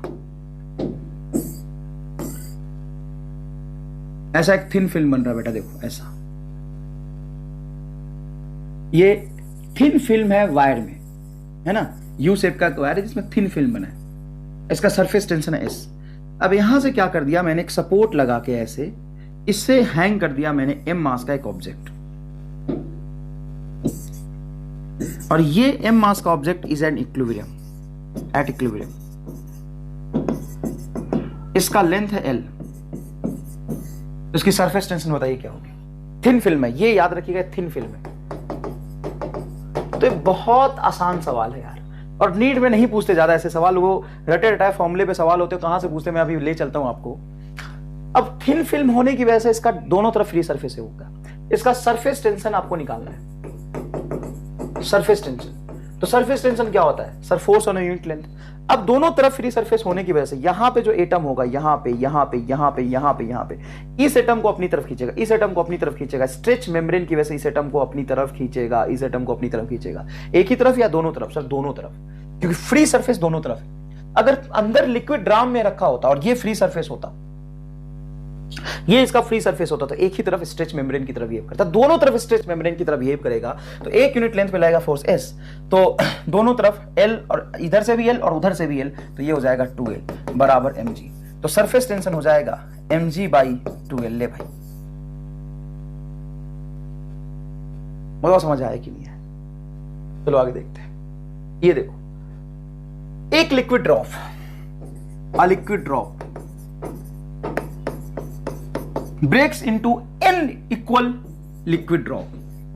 तुम्हें अनइक्वल दिख रहे होंगे, लेकिन n इक्वल लिक्विड ड्रॉप समझिए, liquid drop of radius smaller. एक बड़ा वाला लिक्विड ड्रॉप अगर बहुत छोटे छोटे लिक्विड ड्रॉप में टूट जाता है तो इसमें एनर्जी एब्जॉर्ब होगा या रिलीज होगा? इसमें वर्क करना पड़ेगा कि खुद से खुद टूट जाएगा? बताओ, एक लिक्विड ड्रॉप है बहुत बड़ा, बहुत सारे छोटे छोटे ड्रॉप में वो खुद टूटेगा कि हमें तोड़ना पड़ेगा? एनर्जी रिलीज होगा या एनर्जी एब्जॉर्ब होगा? अगर एनर्जी रिलीज होगा तो कितना होगा? टेम्परेचर इंक्रीज करेगा लिक्विड ड्रॉप का या डिक्रीज करेगा? कई सारे सवाल यहां पे पूछे जाते हैं और नीट में कई बार पूछे गए। तो लॉजिकली एकदम आसानी से मैं एकदम समझाऊंगा, देखना। एक लिक्विड ड्रॉप है आर रेडियस का, सरफेस टेंशन है उसका एस, ठीक है। अब टूट के बहुत सारे छोटे छोटे लिक्विड ड्रॉप बन गए, तो इसका वॉल्यूम कांस्टेंट है या इंक्रीज किया? वॉल्यूम। सर वॉल्यूम मतलब लिक्विड ड्रॉप का नेट मास, एक लिक्विड ड्रॉप का छोटे छोटे सारे का नेट मास देखूंगा तो उतना ही होगा, नेट मास सेम और डेंसिटी वही रहेगी, मतलब वॉल्यूम इसका कांस्टेंट रहेगा। अरे नेट इसका वॉल्यूम और इसका वॉल्यूम कांस्टेंट रहेगा, तो इसका रेडियस कैपिटल आर और इसका रेडियस स्मॉल आर में रिलेशन निकाल सकते हैं, मैंने निकाला भी था। वॉल्यूम कांस्टेंट रखे स्मॉल आर इक्वल टू हो जाएगा n का पावर 1/3 इंटू कैपिटल आर। याद है? अरे है कि नहीं है याद, ये बता। हाँ सर है, गलत है। फिर यही तो बताया था सर। अबे रामलाल एक बात बता, कि कैपिटल आर बड़ा रेडियस है, उसमें इनसे मल्टीप्लाई करके छोटा बना देगा उसको। मूर्ख, डिवाइड कर। अरे सर आपने मल्टीप्लाई किया था तो मैंने ऐसे किया होगा, capital R is equal to n का power 1/3 into small R, volume equal करके देख ले, यही आएगा रिलेशन। तो कुछ चीजें लॉजिकली हमें याद रखनी चाहिए। नेक्स्ट देखिए, अब सर यहां पे आप ये बताओ कि एरिया क्या होगा, सरफेस एरिया क्या होगा। तो देखो मान लो एक बहुत बड़ा लड्डू है, बहुत बड़ा लड्डू है, मैं तुम में से बहुत सारे लोगों को बोला कि ये काम करो, इस लड्डू को ना तोड़ के अपने में बांट लो। तो रामलाल गया, यहां से लड्डू तोड़ा, तो पहले एक बड़े लड्डू का सरफेस ये था बस, और यहां पे छोटा सा लड्डू तोड़ के लाओगे तो एक लड्डू का फ्री सरफेस एरिया तो ये पूरा हो गया। अब रामलाल दूसरा भी लड्डू तोड़ लिया, तीसरा भी तोड़ लिया, चौथा भी तोड़ लिया, बबीता के लिए भी रामलाल लड्डू ले गया, सबके लिए लड्डू ले गया, यहां से भी लड्डू टूटा। तो अब फ्री सरफेस में सिर्फ बाहर वाला फ्री सरफेस काउंट हो रहा था, इसके वजह से टोटल एनर्जी स्टोर था, अंदर में ये इनक्लोज्ड एरिया था। अब ये टूटने के बाद ये भी फ्री, ये भी फ्री, ये भी फ्री सरफेस में काउंट होगा, ये सब फ्री सरफेस में काउंट होगा। अरे हाँ सर देखो ना, टूटने के बाद ये सारे फ्री सरफेस में काउंट हो गया। ऐसा है कि इतना बड़ा था, इसमें ऐसे ऐसे टूट गया, तो छोटा छोटा ड्रॉप ऐसे ही बनेगा ना। तो ये जो सारे फ्री सरफेस थे इस ड्रॉप में तो काउंट होगा, ये भी ड्रॉप टूटा है तो इसके भी तो ये फ्री सरफेस हो जाएंगे जब अलग होगा। तो एरिया बढ़ा कि घटा ये बताओ। सर एरिया बढ़ा। सर समझ आया सर, एरिया बढ़ा। अगर एरिया बढ़ा तो सरफेस एनर्जी बढ़ेगा, क्योंकि surface energy is the energy due to free surface. Free surface बढ़ गया मतलब सरफेस एनर्जी बढ़ जाएगा। सरफेस एनर्जी बढ़ गया तो मतलब ये एनर्जी एब्जॉर्ब करेगा, एनर्जी एब्जॉर्ब करेगा, एनर्जी एब्जॉर्ब होगा। अरे भाई कहां से बढ़ा? पहले था मान लो 10 जूल, अब है 15 जूल, तो कहां से आया 5 जूल? एब्जॉर्ब करा ना सिस्टम ने। अरे सरफेस एनर्जी इसने बढ़ा ली, पैदा कर लिया क्या एनर्जी? एनर्जी पैदा हो सकता है क्या? नहीं सर, पैदा कहां से हो जाएगा, एनर्जी कंजर्व होता है। तो सरफेस एनर्जी पहले इसका कम था, सरफेस एरिया बढ़ने से सरफेस एनर्जी बढ़ गया, तो कहां से आया? सर एब्जॉर्ब किया, या आप वर्क डन करेंगे। तो ये जो एनर्जी एब्जॉर्ब है ना, ये दो तरीके से होगी। ये सिस्टम को जो सरफेस के फॉर्म में एनर्जी मिले, दो तरह से मिलेगी, या तो हम वर्क करके देंगे, या ये हीट से सरफेस एनर्जी में कन्वर्ट होगा। Heat to surface energy, heat to surface energy, मतलब हीट सरफेस एनर्जी में कन्वर्ट हो गया। आसपास में जो थर्मल एनर्जी था वो सरफेस एनर्जी में कन्वर्ट हो गया। तो यहां पे टेम्परेचर क्या होगा? टेम्परेचर डिक्रीज होगा, क्योंकि थर्मल एनर्जी सरफेस एनर्जी में चला गया। तो थर्मल एनर्जी अगर किसी सिस्टम से निकल के चला जाए तो उसका टेम्परेचर क्या होता है? कम। अब बच्चे यहाँ पे भयंकर कंफ्यूज होते हैं। रामलाल टाइप इंसान आके कहता है, ध्यान से सुनना, तुम भी पूछ सकता है कभी कभी ये कि सर आपने बोला सरफेस एनर्जी बढ़ी, सर एनर्जी बढ़ेगा तो टेम्परेचर बढ़ेगा। अबे रामलाल, थर्मल एनर्जी थोड़ी ना बढ़ा है, सरफेस एनर्जी बढ़ा है। कहां से आएगा? थर्मल एनर्जी सरफेस एनर्जी में कन्वर्ट हुआ है, हीट एनर्जी सरफेस एनर्जी में कन्वर्ट हुआ है, इसलिए टेम्परेचर क्या होगा? कम होगा। या तो टेम्परेचर कम होकर ये काम होगा, या मुझे वर्क करना पड़ेगा। कितना वर्क करूंगा? चेंज इन एनर्जी के बराबर। पहले एनर्जी इसकी कितनी थी? तो इनिशियल एनर्जी निकालना बहुत आसान है, ये होगा सरफेस टेंशन इंटू 4πr²। ये एनर्जी होगा फाइनल एनर्जी, यहां पे लिख लेता हूं, यहीं पे लिख लेता हूं, चल। फाइनल एनर्जी होगा surface tension 4πr² into n। तो जितने एनर्जी में डिफरेंस आया होगा वही मेरा ही वर्क तो एनर्जी में जाके कन्वर्ट हुआ है।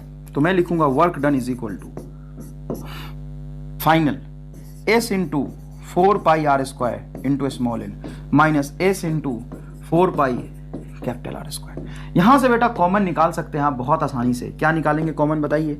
सर हम कॉमन निकालेंगे 4πs, तो ये होगा n into small r² minus capital R²। बहुत बढ़िया, 4πs। सर स्मॉल r को लिख सकते हैं कैपिटल R बटा 1/3। तो ये क्या, स्मॉल r को लिख सकते हो कैपिटल R डिवाइडेड बाई 1/3, और उसका स्क्वायर करोगे तो कैपिटल R² और बाहर निकल जाएगा, तो बनेगा 4πs R²। 4 pi S R square N into N का पावर 2/3 स्क्वायर करा ना, देखो स्क्वायर करा, स्क्वायर करोगे तो नीचे स्क्वायर होगा, आर स्क्वायर को पुट करना था, -1। अब देखो इसका n का पावर 1 और n का पावर 2/3 ऊपर जाएगा तो -2/3, 1 - 2/3 1/3, तो ये आ जाएगा total work done is equal to 4 pi S R square n का पावर 1/3 -1 क्यूब।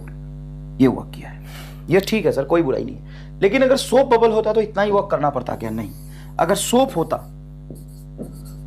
बबल होता तो हमें वर्क करना पड़ता 8 pi S R square into N का पावर 1/3 -1। क्यों? क्योंकि सोप में डबल सरफेस एरिया हो जाता है, ठीक है ना। तो इसमें कई सारे थ्योरेटिकल सवाल आ गए हैं कि एक लिक्विड ड्रॉप अगर छोटे छोटे लिक्विड ड्रॉप में ब्रेक हो जाता है तो टेम्परेचर क्या होगा? अपने आप टेम्परेचर क्या होगा? डिक्रीज। छोटे छोटे लिक्विड ड्रॉप में टूट जाएगा तो सरफेस एरिया बढ़ेगा, सरफेस एरिया बढ़ा तो सरफेस एनर्जी बढ़ेगी, सरफेस एनर्जी बढ़ा तो कहां से आएगा? या तो मैं वर्क करूंगा, नहीं तो थर्मल एनर्जी सरफेस एनर्जी में कन्वर्ट होगा। हीट क्या होगा? एब्जॉर्ब, सॉरी एनर्जी पूछे तो क्या होगा? एब्जॉर्ब, ठीक है। नेक्स्ट देखिए, 2 water droplets merges with each other. अब देखो छोटे छोटे 2 वाटर ड्रॉपलेट्स मर्ज होकर एक बड़ा वाटर ड्रॉपलेट बन गया, तो छोटे छोटे जब बड़ा बनेगा तो इसमें एरिया घटेगा। देखो फ्री सरफेस एरिया इसका कम होगा तो सरफेस एनर्जी डिक्रीज होगा, सरफेस एनर्जी डिक्रीज हो गया तो ये एनर्जी रिलीज करेगा। जो डिक्रीज हो गया, पहले 10 जूल था 5 जूल बचा, तो एनर्जी क्या करेगा? एनर्जी रिलीज होगा, एनर्जी रिलीज होगा। देखो energy liberated, energy absorb, energy liberated.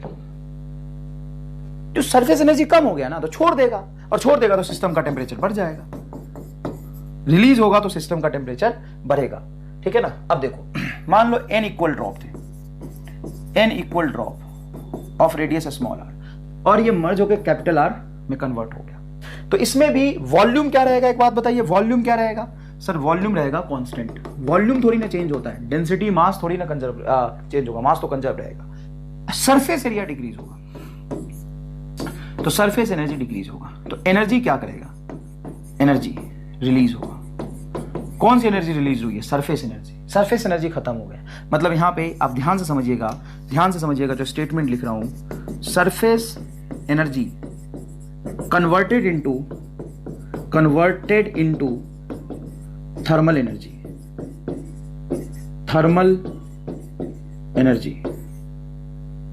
Surface energy converted into thermal energy. जो सरफेस पे एनर्जी है वो कहां जाएगा? थर्मल एनर्जी में कन्वर्ट हो जाएगा, ठीक है सर। जो सरफेस की एनर्जी कहां चली जाएगी? थर्मल एनर्जी में कन्वर्ट होगा। कितना एनर्जी कन्वर्ट होगा? सुनना, total released energy is the difference of energy, E final minus E initial, या ई इनिशियल ज्यादा था फाइनल कम था तो ई इनिशियल माइनस ई फाइनल लिख दो, तो वही टर्म आ जाएगा जो पिछला वाला टर्म था। हाँ एक्जैक्टली वही आ जाएगा, एक्जैक्टली वही टर्म आएगा। तो आप लिख सकते हो 4 pi S R square into N का पावर 1/3 -1। और मान लो कि जो एनर्जी रिलीज हुआ है वो इसी के अंदर है, तो इसका टेम्परेचर क्या कर देगा? बढ़ा देगा। तो कितने से टेम्परेचर बढ़ेगा? कितना टेम्परेचर बढ़ जाएगा ये भी पूछ सकते हैं। तो कितना टेम्परेचर बढ़ेगा उसके लिए आप लिख सकते हैं कि टोटल जो रिलीज हो रही है वो थर्मल एनर्जी में चला जाएगा, तो ये होगा ms delta T is equal to 4 pi S R square into N का पावर 1/3 -1। यहां पे ये मास है, मास को लिख सकते हो डेंसिटी इंटू वॉल्यूम, वॉल्यूम से बड़ा बढ़िया ये सब कट जाएगा, पाई और आर स्क्वायर कट जाएगा, क्योंकि इसको लिखोगे 4/3 पाई आर क्यूब, ठीक है ना। तो एक्सप्रेशन मैंने कंसेप्ट समझा दिया है, बहुत आसान है, कोई खास बात नहीं है। आगे देखिए, the work done to break a spherical drop of a radius r into n drop of a equal size is proportional to work done to break a spherical drop, एक spherical drop into n spherical drop r into n equal drop of size is proportional to। अब यहां पे proportional sign पूछा आपसे, और ये ध्यान दीजिएगा कि कैपिटल R और n दिया है, मतलब कैपिटल और n के टर्म्स में अभी हमने निकाला है कि टोटल वर्क डन होता है 4 pi S R square n का पावर 1/3 -1। तो n का पावर 1/3 -1 हो जाएगा, n का power 1/3 -1 work done is proportional to this one. ये तो कोई बेकार सवाल पूछा है, बढ़िया सवाल कराता हूं तुम्हें। देख, इसका बढ़िया सवाल कुछ ऐसा हो सकता है कि मुझे final energy by initial energy का रेशियो बताओ। ये बढ़िया सवाल है, final energy by initial energy का रेशियो बताओ, फाइनल एनर्जी कितनी बची है। तो तुम ऐसे निकाल सकते हो कि सर फाइनल एनर्जी बची है वो होगा तुम्हारा 4 पाई एस आर स्क्वायर। हाँ, एक ड्रॉप बना है ना, to work done to break नहीं, यहां पे जब बहुत सारे लिक्विड ड्रॉप्स, छोटे छोटे लिक्विड ड्रॉप्स एक ड्रॉप में कन्वर्ट हो जाए तो इसका फाइनल एनर्जी और इसका इनिशियल एनर्जी का रेशियो क्या होता है। बड़ा बढ़िया रेशियो आता है, इसलिए मैं निकाल के दे रहा हूं आपको। Divided by 4 pi S small R square into N, ये लिखेंगे। सरफेस एनर्जी का रेशियो निकाला, जो सब्ट्रैक्शन करे तो उसको डिवाइड करके रेशियो निकाल दिया। यहां से आप देखिए 4 पाई से 4 पाई कटेगा, एस से एस कटेगा और ये टर्म आपका आएगा। स्मॉल आर को लिख सकते हैं आप कैपिटल आर का whole square divided by N का पावर 1/3। ना मल्टीप्लाई, स्मॉल आर को लिखेंगे नहीं, हाँ capital R divided by N का पावर 1/3। तो ये हो जाएगा कैपिटल आर से capital R cancel, 1 divided by N का पावर 1/3, क्या जाएगा, ये तो आएगा। Final energy by initial energy का ratio. Percentage loss in energy कितना होगा, परसेंटेज लॉस इन एनर्जी निकाल सकते हैं। परसेंटेज लॉस इन एनर्जी ऐसा होगा E final minus E initial divided by E initial multiply 100। और आपने ई फाइनल बाई इनिशियल निकाला है, यहाँ पे -1 कर देंगे। देखो ना भाई, चेंज इन एनर्जी बटा इनिशियल एनर्जी, यही करना था ना तुम्हें। इनिशियल एनर्जी ये है, छोटे छोटे लिक्विड ड्रॉप बड़े में कन्वर्ट होते हैं, इनिशियल एनर्जी ये है, तो इसको लिखो ई फाइनल बाई ई इनिशियल -1, तो ये हो जाएगा 1 अपॉन एन का पावर 1/3, 1 अपॉन एन का पावर 1/3 -1 मल्टीप्लाई 100। ये परसेंटेज लॉस इन एनर्जी, जो परसेंटेज कितनी परसेंट एनर्जी रिलीज हुई है उसका फॉर्मूला आ गया। जबरदस्त सवाल करा दिया, देख आगे देखो। T is the surface tension of a fluid, then energy needed to break a liquid drop of radius r into 64 liquid drops। आओ खेलते हैं, ऐसे सवाल नीट में एग्जैक्टली पूछे जाते हैं। T is the surface tension of a fluid, then the energy needed to break, कहीं भी सोप की बात नहीं करी तो सिंपल वाला केस होगा। R को 64 इक्वल ड्रॉप में स्टोर है, तो देखो 4 pi S R square N का पावर 1/3 -1, रट ही लेना फॉर्मूला यार, एन को 64 रख दो, तो 64 का मतलब होगा 4 मल्टीप्लाई 4, 16 64 4, क्या हो जाएगा 4 -1, 4 pi S R square. S की जगह पे वो टी रखा है, सरफेस टेंशन की वैल्यू को टी से भी रिप्रेजेंट कर लेते हैं, कोई दिक्कत नहीं है। 4 -1 3 मल्टीप्लाई 4, तो ये 12 pi T R square, 12 pi T R square. ये ऐसे सवाल पूछे जाते। ले भाई, मैंने पूरा थ्योरी भी समझाया और आपको एग्जैक्टली सेम पैटर्न पे सवाल करके भी दिखा दिया। इसी तरीके के सवाल पूछे जाते हैं। The rectangular film of liquid, देखो नीट 2016, आप कहते हो ना नीट का पेपर मुश्किल आया था, ले भाई नीट का पेपर देख क्या मुश्किल था। A rectangular film of liquid is extended from इतना टू इतना if the work done is this joule, then value of surface tension of the liquid is. Rectangular film, अब देखो जो फिल्म बोल देना तो समझ लेना इसका दोनों साइड में फ्री सरफेस है, बस दोनों साइड में फ्री सरफेस है।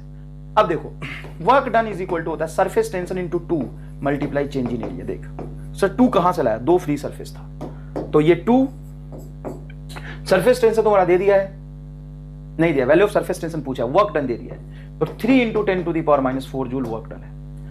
तो ये 2s रहने दो और एरिया में डिफरेंस लिख दो, तो ये एरिया होगा तुम्हारा 5 मल्टीप्लाई 4 20 और 12, तो 20 - 12 मल्टीप्लाई 10 टू द पावर -4। ये क्या 10 टू द पावर -4 कहां से लाया, तो सेंटीमीटर को मीटर में कन्वर्ट करोगे तो 10 to the power -2 10 to the power -2 ऐसा यूनिट में, ये जूल है, बस इसका ध्यान रखना आपको। तो 10 टू द पावर -4 से 10 टू द पावर -4 तो कट ही जाएगा यार, काट दे। तो 3 is equal to 2s multiply 8 8 तो 16, s इज इक्वल टू 3/16 3/16, तो ये आ जाएगा तुम्हारा 2825। गलत किया क्या कुछ मैंने। Rectangular film of liquid extended from इतना, तो 4 मल्टीप्लाई 2 8 है ये, सॉरी 8 है और 28 है ये, तो 12 आएगा ये, सॉरी ये 3 is equal to 2s multiply 12, तो 3 से कैंसिल करोगे तो ये तुम्हारा कैंसिल हो गया, हो जाएगा 4 4 2 8, s इज इक्वल टू 1/8 1/8 लगोगे, ये आ जाएगा। चला गया, समझ में आया कि नहीं आया। नेक्स्ट देखिए, ड्रॉप एंड बबल का एक्सेस प्रेशर। देखो कंसेप्ट बहुत आसान है, इसके प्रूफ पे नहीं जाएंगे, डायरेक्ट फॉर्मूले पे सवाल पूछा जाता है, देखिएगा ध्यान से। मान लो इस एटम है, अंदर लिक्विड है, पूरा भरा है, लिक्विड ड्रॉप है, ड्रॉप है। तो ये जो सरफेस पे एटम है उसको अंदर वाला एटम क्या कर रहा है, जस्ट अंदर वाला, सर जस्ट अंदर वाला इसको नीचे खींच रहा है। तो नेट फोर्स देखोगे तो नीचे की तरफ अंदर वाले एटम खींच रहा है कोहेसिव फोर्स की वजह से। अब ये कोहेसिव फोर्स की वजह से अंदर की तरफ कंप्रेस होंगे। तो अगर मैं आपसे पूछूं अंदर में प्रेशर और बाहर में प्रेशर का डिफरेंस, तो बोलोगे अंदर में प्रेशर सर ज्यादा होगा। जैसे अगर मैं ये ड्रॉप की बात ना करूं, अगर मैं कंटेनर में जो लिक्विड रखा है उसकी बात करूं, कंटेनर में जो लिक्विड रखा है उसकी बात करूं, ये कंटेनर में जो लिक्विड रखा है उसकी बात करूं, तो यहां पे कोई एटम देखोगे तो इसको इधर भी खींच रहा, इधर भी खींच रहा, इधर भी खींच रहा, इधर भी खींच रहा, इधर भी खींच रहा, इधर भी खींच रहा। तो जब नेट फोर्स निकालोगे तो नेट अंदर की तरफ आएगा, इसको अंदर की तरफ पकड़ के खींचा जा रहा है। समझ में आया कि नहीं है? चारों तरफ से स्फेरिकल ड्रॉप अगर है तो चारों तरफ से इसको पकड़ के क्या कर रहे हैं, खींच रहे हैं। देखो ऐसे इधर इधर इधर इधर इसको पकड़ के खींच रहे हैं। तो ये तुम्हारा इनसाइड पोर्शन हो गया और ये आपका हो गया आउटसाइड पोर्शन। अंदर की तरफ खिंचाव ज्यादा है तो अंदर की तरफ प्रेशर ज्यादा होगा, इसको कहते हैं एक्सेस प्रेशर। तो P इनसाइड, देखो ये लिखा है P inside is greater than P outside. Outside के रीजन में प्रेशर ज्यादा होता है, जिस प्रेशर डिफरेंस को हम कहते हैं एक्सेस प्रेशर। एक्सेस इसलिए कहते हैं क्योंकि हम एब्सोल्यूट प्रेशर की बात नहीं कर रहे हैं, हमें नहीं पता बाहर कितना है, हमें नहीं पता अंदर कितना है, हम प्रेशर डिफरेंस की बात कर रहे हैं। तो अंदर में जो प्रेशर होगा ज्यादा होगा बाहर के प्रेशर के कंपेयर में। तो delta P is equal to होता है 2S/R for a case of drop. और अब for a soap bubble, air bubble नहीं, for a soap bubble delta P is equal to 4S/R, क्योंकि इसका जो सरफेस एरिया होगा अंदर भी फ्री बाहर भी free.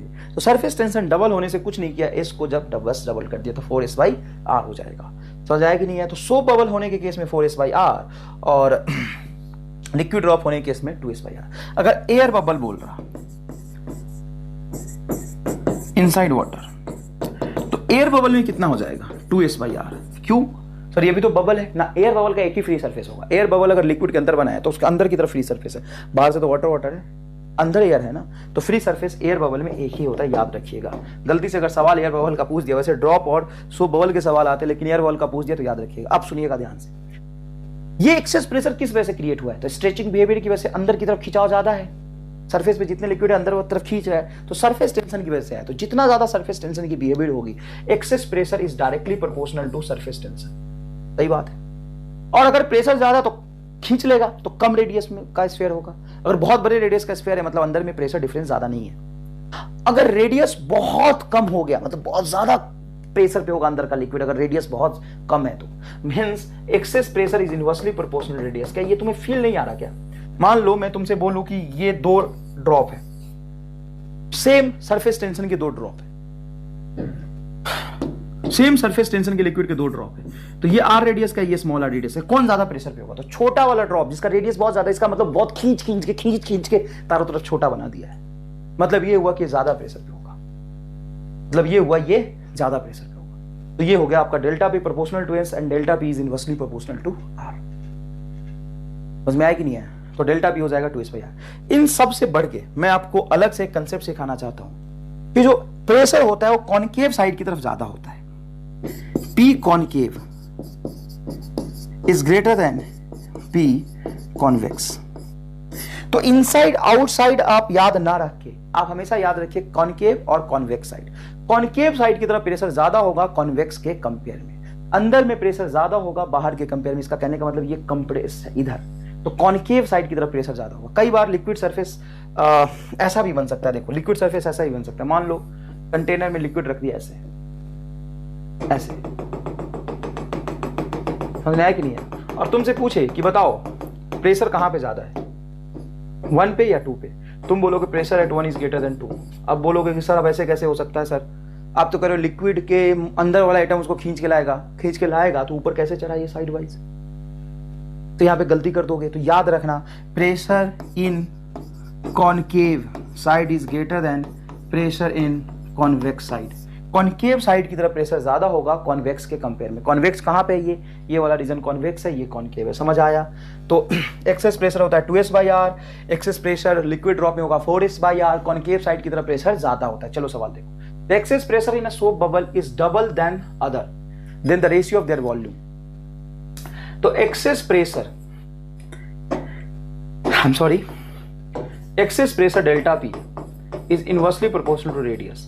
The excess pressure is soap bubble is double that the other bubble. तो पहले का एक्सेस प्रेशर दूसरे के एक्सेस प्रेशर में यहां रेडियस 1 आएगा तो रेडियस 2 आएगा, ये डबल है, ये डबल है। तो 2 डेल्टा P2 मतलब दूसरे कंपेयर में ये डबल है, तो सीधा लिखो ना 2 is equal to R2 by R1। तो जो R1 होगा वो R2 का आधा होगा। जो एक्सेस प्रेशर डबल है तो ऐसे समझो एक्सेस प्रेशर डबल है, excess pressure in a soap bubble is double than the other. दूसरे के कंपेयर में एक्सेस प्रेशर डबल है मतलब रेडियस हाफ है, तो वॉल्यूम हाफ होने की वजह से वॉल्यूम में रेडियस का क्यूब होता है तो 1/8 हो जाएगा, मतलब 1/8 ये आंसर आ जाएगा। देखो आसान सवाल, ऐसे सवाल घुमा घुमा के खूब पूछ देते हैं। ये देखो, 2 soap bubble are connected by a tube as shown in figure. Then what happen when stopper S is removed? ये stopper S को अगर मैं रिमूव कर दूं तो क्या होगा? ऐसा समझ लो ना, 2 बैलून लिया अपन ने, सोप बबल छोड़ो, 2 बैलून लिया, एक छोटा बैलून है एक बड़ा बैलून है, उनको मैंने इस तरह से कनेक्ट कर दिया, दोनों में हवा भरा है, अचानक से मैंने स्टॉपर हटा दिया तो क्या होगा? एयर यहां से यहां तक जाएगा या बड़े से छोटे में आएगा? तो air flows from high to low pressure, air flows from high to low pressure, high से लो प्रेशर की तरफ एयर फ्लो करता है। तो छोटे वाला जो स्फीयर उसका रेडियस कम है मतलब प्रेशर ज्यादा है, तो छोटे वाला ए से बी की तरफ जाएगा, तो size of bubble A is increases, गलत, size of B ball decreases, size of A ball is decreases and size of B ball is increases, बिल्कुल सही है। ए का एयर हाई प्रेशर पे है क्योंकि रेडियस छोटा है, तो हाई प्रेशर से एयर फ्लो करके उधर चला जाएगा लो प्रेशर पे, क्योंकि बी पे जो लिक्विड है लो प्रेशर पे है, तो ये साइज छोटा होगा, इसका साइज बड़ा होगा, बिल्कुल सही बात है। 2 बैलून है, एक बैलून बड़ा है एक छोटा है, उन दोनों को जोड़ दो तो छोटा बैलून पहला बैलून चिपक जाएगा बड़े को थोड़ा बड़ा करके क्योंकि छोटे वाला बैलून का रेडियस कम तो प्रेशर ज्यादा। देखिए, the excess pressure in spherical drop of water is 4 times that the another drop than their respective mass. अब देख कैसे खेल रहा है तुमसे, मास पूछ रहा है तो मास टू वॉल्यूम एक ही बात तो हो गई, क्योंकि mass is equal to density into volume. तो देख, the excess pressure of a surfacial drop of water is 4 times, मतलब प्रेशर 4 टाइम्स है। The excess pressure a spherical drop of water is 4 times that of another, दूसरे drop से 4 times ज्यादा है, तो radius 4 times कम होगा, रेडियस जो होगा R2 से 4 टाइम्स कम होगा, प्रेशर 4 टाइम्स ज्यादा तो रेडियस 4 टाइम्स कम। इसीलिए ये जो आप कैलकुलेट करोगे तो 4 का पावर क्यूब तो 64 टाइम्स हो जाएगा, 4 का पावर क्यूब मतलब 4 मल्टीप्लाई 4 तो ये 64 टाइम्स हो जाएगा। हो जाएगा कि नहीं है? नेक्स्ट देखिए, 2 soap bubble of size 2 cm forms and joined to form a double bubble in air, then radius of curvature of the interface। ये बहुत इंटरेस्टिंग सवाल है, कभी कभी आपने देखा होगा वो जो मेले में खरीदते हैं ना, जैसे बुलबुला उड़ाते हैं खूब, है ना, मेले में गम को उड़ाते हुए चलते हो तुम, 10-20 रुपए में आता है यार, वो सोनपुर के मेले में जाके खरीदते हैं ना, ऐसे फूकते हैं। बचपन में 5वीं 6वीं में जब हम होते हैं तो खरीद के ले आते, दिन भर करते रहते हैं तो गोला निकलता है। कभी कभी देखोगे, या सोप बबल की बात करो, जब आप डिटर्जेंट मिलाते हो तो उसमें झाग बन जाता है, झाग देखते हो बड़ी गौर से देखना, और नहीं देखा तो आज बना के देख लेना। झाग जब बनाते हैं तो वहाँ पे क्या होता है कि एक बड़े बबल में छोटा ड्रॉप जाके बैठ जाता है, तो उसको थोड़ा कंप्रेस करता है। जैसे मान लो यहाँ पे मैं बनाऊं, ये मान लो एक बड़ा ड्रॉप है और एक छोटा ड्रॉप यहाँ पे आ गया, ये दोनों चिपक गए, अब दोनों का रेडियस अलग है। अब एक ड्रॉप पे जब दूसरा ड्रॉप बैठता है, याद करिएगा प्लीज, तो क्या होता है कि थोड़ा कंप्रेस करता है, हाँ सर कंप्रेस तो करेगा, तो कंप्रेस करता है तो इनका रेडियस कुछ ऐसा बन जाता है, बीच में ऐसा देखो, इंटरफेस का रेडियस कुछ ऐसा बन जाता है। अगर मैं आपसे ये बताऊं, ये वाला मिटा दूं, क्योंकि अब ये दोनों मिलके, ये येलो वाला तो छोटा ड्रॉप था, छोटा ड्रॉप का सरफेस थोड़ा कंप्रेस होगा, बड़े ड्रॉप का सरफेस कंप्रेस होगा और इंटरफेस ये बन जाएगा। देख भाई, इंटरफेस ये बन जाएगा। ये असल में इमेजिनरी लाइन है, ऐसा लाइन दिखाई नहीं देगा आपको, आपको दिखाई इतना ही देगा, लेकिन ये इंटरफेस ऐसा हो जाएगा। तो आपको से क्या पूछेगा, आप देखिएगा, देख सकते हैं बहुत सारी चीजें मैं यहाँ पे इमेजिन नहीं करा सकता, तुम झाग बना के देख लेना। बहुत सारे बबल जब बन जाते हैं, बबल्स बहुत सारे बन जाते हैं, एक के ऊपर एक बैठा होता है, तो एक बड़े रेडियस का एक छोटे रेडियस का, तो उनका इंटरफेस ऐसे चिपका होता है, और इंटरफेस हमेशा छोटे वाले की तरफ ही होगा। तो मान लो इसका रेडियस है R1, इसका रेडियस है R2, ठीक है, तो इंटरफेस का रेडियस एक अलग ही डिफाइन होगा, वो कितना होगा आपसे पूछा है। ये बड़ा सा वाला रेडियस इमेजिनरी रेडियस जो बनेगा, उसका आर्क बना है बस यहाँ पे, वो कितना होगा। तो उसको निकालने के लिए बहुत आसान सा एक तरीका है, आप समझिएगा। यहाँ पे मान लीजिए ये रीजन मान लेता हूँ मैं बाहर का P0, बाहर में एटमॉस्फेरिक प्रेशर है P0, यहाँ है P2, रेडियस R2, यहाँ पे P1 है। तो मुझे बस ये बताओ कि इसके प्रेशर को अरेंज करो, तो बताओ P1 ज्यादा कि P0 ज्यादा। सर P1 ज्यादा होगा P0 के कंपेयर में, क्योंकि कर्व्ड सरफेस इधर है, कॉन्केव साइड की तरफ प्रेशर ज्यादा होता है। अब यहाँ पे P1 इधर P0, तो P1 से ज्यादा होगा P2।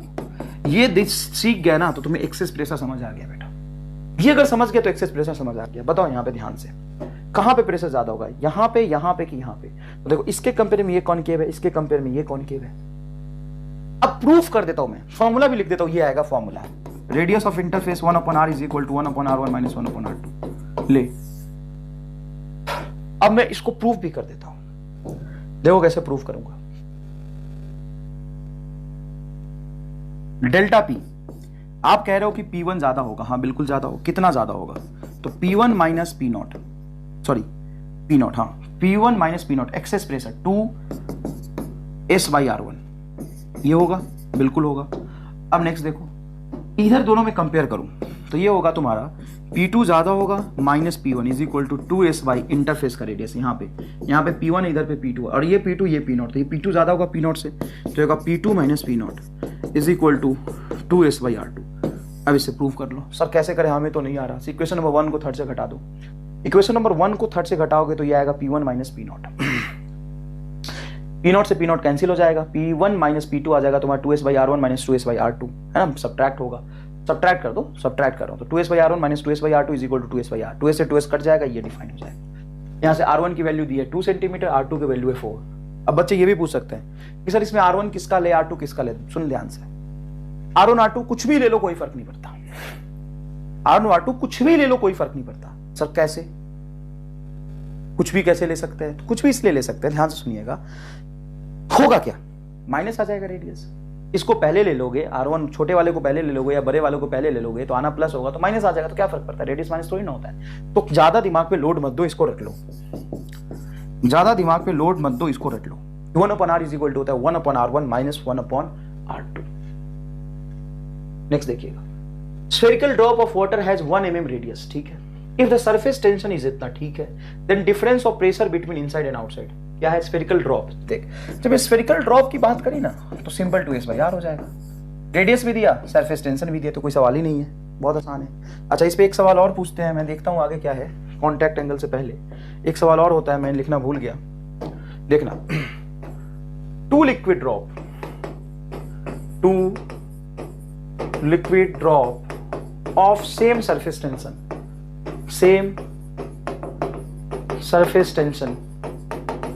of radius R1 and R2, of radius R1 and R2 is collies to form other liquid drop isothermally,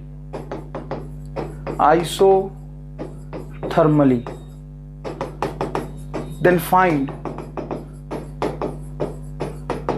radius of bigger drop, बड़े वाले का रेडियस क्या होगा बताइए। तो सुनिएगा ध्यान से, two liquid drop of surface tension, two liquid drop of same surface tension of radius R1 R2। यहाँ पे वो वाला फॉर्मूला नहीं चलेगा, वो छोटे छोटे लिक्विड ड्रॉप मर्ज होकर बड़े बनाते तो सब आइडेंटिकल होते थे। यहाँ पे एक का रेडियस R1, दूसरे का रेडियस R2 और मिलके एक बड़ा लिक्विड बना जिसका रेडियस R, इसका रेडियस पूछा कैसे करें। तो आइसोथर्मल का मतलब टेम्परेचर कांस्टेंट, और नंबर ऑफ मोल की बात करें वो भी कांस्टेंट। सर कैसे, तो इसका मान लो नंबर ऑफ मोल N1 है, इसका नंबर ऑफ मोल N2 है, तो बराबर N होगा। दोनों का मोल या अमाउंट ऑफ सब्सटेंस मिला के तो बना है, तो N1 को लिख सकते हो PV बराबर nRT से। आपने बोला है कि टेम्परेचर कांस्टेंट है वैसे भी, तो PV बराबर हो जाएगा आपका सॉरी N1 बराबर होगा PV बाई RT, तो ये होगा P1 V1 बाई RT, ये होगा P2 V2 बाई RT बराबर PV by RT। RT RT RT cancel होगा, और आप यहां से ध्यान से देखिएगा, इसका एक्सेस प्रेशर, बाहर के कंपेयर में जो एक्स्ट्रा प्रेशर है, जितने प्रेशर पे लिक्विड है वो होगा तुम्हारा 2s/r1, और इसका वॉल्यूम होगा 4/3 पाई r1 का cube plus 2s/r2 into 4/3 pi r2 का cube is equal to 2s/r into 4/3 pi r cube. यहां से 4/3 पाई एस, ये सारे टर्म्स कैंसिल हो जाएंगे। आपको बहुत अच्छे से देखने को मिल रहा होगा, देखो 2s 4/3, 2s 4/3, 2s 4/3, r1 से r1 कटेगा तो ये बनेगा r1 का स्क्वायर प्लस उधर बनेगा r2 का स्क्वायर, और इधर स्क्वायर को इधर ले आओगे तो root is equal to r। ये याद रख लेना। कई बार ऐसे सवाल पूछते हैं, आपको दिख जाएगा ये कि फ्लूइड में ऐसे सवाल पूछते हैं, दो लिक्विड ड्रॉप मर्ज होकर एक बड़ा लिक्विड ड्रॉप बना है आइसोथर्मली, तो बड़े वाले का रेडियस क्या होगा? तो इंटरफेस का रेडियस और बड़े वाले का रेडियस दोनों अलग चीजें हैं, और मैं कि नहीं है, इंटरफेस का रेडियस और बड़े वाले का रेडियस दोनों अलग चीज है। ये देखो एंगल ऑफ कांटेक्ट, ये बहुत इंपॉर्टेंट है और इस पे बहुत सारे थ्योरेटिकल सवाल पूछे जाते हैं। बहुत आराम से अपनी भाषा में समझाऊंगा मैं। The angle of contact is defined as the angle between liquid surface and solid surface inside the liquid. मैं अपनी भाषा में एकदम लिखता हूं, देख तुम्हें समझ आएगा। कांटेक्ट एंगल, देखो बड़ी बड़ी भाषा में पढ़ोगे तो दिक्कत होगा, इसको समझ के अपनी भाषा में इंटरप्रेट करो। Contact angle is the angle between solid surface, angle between solid liquid surface to liquid air surface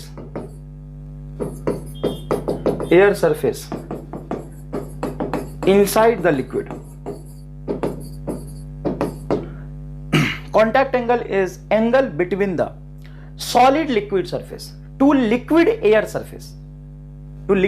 surface inside the liquid। देखो मैं यहां पे समझाता हूं। कॉन्टैक्ट एंगल इज, देखो ये लिक्विड ड्रॉप है, इस लिक्विड ड्रॉप में इधर लिक्विड है और ये सॉलिड सरफेस पे रखा है, तो ये हो गया तुम्हारा सॉलिड लिक्विड सरफेस। देखो SLA मतलब सॉलिड लिक्विड सरफेस, ये सॉलिड और लिक्विड सरफेस है, और ये बनेगा तुम्हारा लिक्विड और एयर। देखो एयर इंटरफेस है, एयर इंटरफेस, ये लिक्विड एयर सरफेस, इसके अंदर जो एंगल बना है वो थीटा है, and this solid angle is greater than 90 degree. यहां पे देखो ये लिक्विड और ये एयर, तो लिक्विड एयर सरफेस ये रहा, देखो ना, सरफेस ऑफ लिक्विड एयर, और ये है तुम्हारा सॉलिड लिक्विड। देखो ये सॉलिड जहां पे रखा है और ये लिक्विड। सर सॉलिड एयर ये होगा, देखो ये तो फालतू में बना है, सॉलिड एयर इधर, सॉलिड इधर एयर, हमें लिक्विड से मतलब है ना, स्टैटिक फ्लूइड से मतलब है हमें। ये होगा तुम्हारा contact angle that is less than 90 degree. दो आपने ये दो तरह के लिक्विड ड्रॉप का शेप देखा होगा। अगर बारिश के ड्रॉप की बात करें, वाटर ड्रॉप, रेन ड्रॉप की बात करें, तो रेन ड्रॉप को अगर तुम पेपर पे आने दो तो पेपर पे रेन ड्रॉप आके सेपरेट हो जाता है, फैल जाता है, इसको वेट कर देता है, भिगो देता है। लेकिन अगर आप बात करो ऐसे लीफ पे, पत्ते पे, तो वाटर ड्रॉपलेट एकदम स्फेरिकल शेप का ही रह जाता है। ऐसा क्यों? क्योंकि वाटर ड्रॉप और इसके बीच में जब वो लीफ पे पड़ता है तो उसका एंगल ऑफ कांटेक्ट 90 डिग्री से ज्यादा होता है। अगर 90 डिग्री से ज्यादा होता है मतलब उसमें कोहेसिव फोर्स स्ट्रांगली डोमिनेटिंग है, इसमें कोहेसिव फोर्स ज्यादा है, कोहेशन ज्यादा है। Here cohesive force is greater than adhesive force. Adhesive मतलब इनके बीच में अट्रैक्शन, और कोहेशन मतलब इनके सेम मॉलिक्यूल के बीच में अट्रैक्शन। तो कोहेशन ज्यादा है और एडेशन कम है। इसमें एडेशन ज्यादा है, ये इस पे चिपक गया, जाके फैल गया, जाके फैल गया, देखना ऐसे जाके फैल गया, मतलब इसमें एडेशन फोर्स ज्यादा है कोहेशन के कंपेयर में। मतलब लिक्विड खुद जाके चिपकना चाहता है। ये लिक्विड के जो मॉलिक्यूल्स है ना, जाके सॉलिड में जाके चिपक जाते हैं, जाके उसको जाके भिगो देंगे, जाके चिपकेंगे तभी तो भिगोएंगे, जाके चिपकेंगे तभी तो जाके भिगोएंगे, वेट कर देंगे सरफेस को। लेकिन इस केस में क्या होगा कि इसमें कोहेशन ज्यादा है, कांटेक्ट एंगल 90 से ज्यादा है तो सरफेस को वेट नहीं करता, और कांटेक्ट एंगल 90 से कम है तो ये करता है। ये कहानी लिखी हुई है, अपने मतलब की नहीं है। अब यहां पे एक जबरदस्त चीज बनाया मैंने कंपेयर करने के लिए। मान लो या आपने एक कंटेनर में, नॉर्मल कंटेनर में वाटर फिल कर दिया, तो ये वाटर एकदम फ्लैट सरफेस बनाता है। अब सुनिएगा ध्यान से, कई बातें मैं यहां पे बताऊंगा आपको। ये आपका सॉलिड और ये लिक्विड, ये सॉलिड, इस लिक्विड को यहां पे ड्रॉ करूं तो देखो ये सॉलिड लिक्विड सरफेस है क्या, इसको बताना क्या बोलेगा। सॉलिड ये रहा और ये लिक्विड, तो ये है तुम्हारा सरफेस ऑफ सॉलिड लिक्विड। हाँ सर ठीक है, सरफेस ऑफ सॉलिड लिक्विड। और सरफेस ऑफ लिक्विड एयर कौन सा होगा, ये होगा, ये लिक्विड ऊपर में एयर, ये होगा तुम्हारा SLA। हाँ होगा। ये कितना कॉन्टैक्ट एंगल बना रहा है, 90 डिग्री। ये एग्जैक्टली यहाँ पे कॉन्टैक्ट एंगल कितना बना रहा है, 90 डिग्री। ये क्रिटिकल कंडीशन है। इसके अंदर में प्रेशर देखो, अगर ऐसा बन रहा हो तो इसके अंदर में प्रेशर इनसाइड और आउटसाइड प्रेशर इक्वल होगा। P inside is equal to outside. क्यों? क्योंकि फ्लैट सरफेस है, रेडियस ऑफ कर्वेचर 0 है, एकदम सीधा, infinite. Sorry, radius of curvature infinite है। सीधा सरफेस का, फ्लैट सरफेस का रेडियस ऑफ कर्वेचर इनफाइनाइट होता है। तो एक्सेस प्रेशर देखोगे तो अंदर और बाहर प्रेशर सेम आएगा, एक्सेस प्रेशर 0 होगा। ठीक है।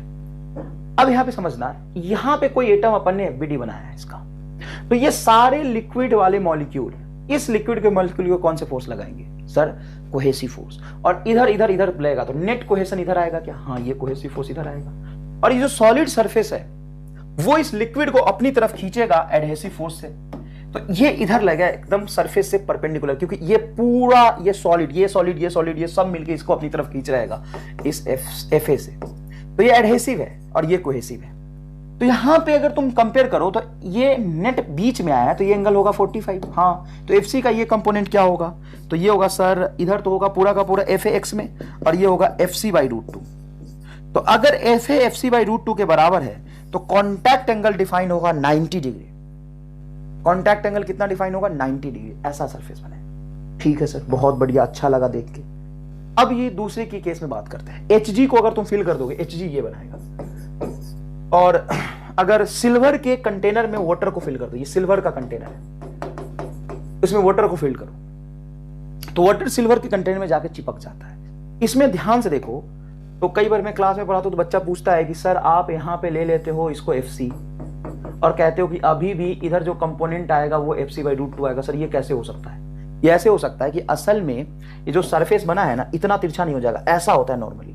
मतलब अभी भी तुम मान सकते हो कि ऑलमोस्ट 90 डिग्री, हालांकि ये 90 डिग्री है नहीं। यहाँ पे जो लिक्विड सरफेस होगा, यहाँ पे देखिएगा, ये लिक्विड सरफेस है और ये है तुम्हारा सॉलिड सरफेस।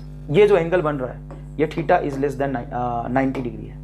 यहाँ वाला, ये वाला देखो, ये थीटा इज लेस देन 90, ऐसा है। देखो सॉलिड और ये लिक्विड सरफेस, देखो यहाँ पे देखो, ये solid surface, solid liquid S, solid liquid, और ये बताओ क्या हो जाएगा, ये हो जाएगा इधर तुम्हारा, इधर लिक्विड एयर सरफेस। तो ये होगा कॉन्टैक्ट एंगल जो 90 से कम है। तो यहां पे बनाओगे तो कुछ ऐसा बनेगा। देखो ये इसी का इक्विवेलेंट बनाइए। कैसे बना, तो ये वर्टिकल लाइन जो सॉलिड है ना उसको यहां बना लो। तुम्हें नहीं लग रहा, ऐसे बना है, देखो ऐसे ऐसे। यहां पे ये है solid liquid, sorry liquid air, I am sorry थोड़ा गलत बोल गया मैं। ये तुम्हारा लिक्विड और ऊपर एयर, ये होगा तुम्हारा सॉलिड। देखो ये सॉलिड और लिक्विड, ये जो एंगल बन रहा है इसी को अपन कॉन्टैक्ट एंगल कहते हैं। ये लेस देन 90 डिग्री बन रहा है। कितना बन रहा है ये बताओ, लेस देन 90 डिग्री बन रहा है। अब यहां से सुनो, यहां पे जो मॉलिक्यूल लोगे इसको इस तरफ खींच रहा होगा, ये पूरा ग्लास का मॉलिक्यूल इस वाटर मॉलिक्यूल के FA एडहेशन से है। और ये जो मैंने ज्यादा कर्व दिखा दिया समझने के लिए, वैसे कर्व जो बनता है ना ऐसा बनता है, ऐसा बनता है एकदम ऐसा। तो ऑलमोस्ट ये बीच में मान सकते हो आप कोहेशन फोर्स FC। तो इसका कंपोनेंट इधर FC/√2 हो जाएगा।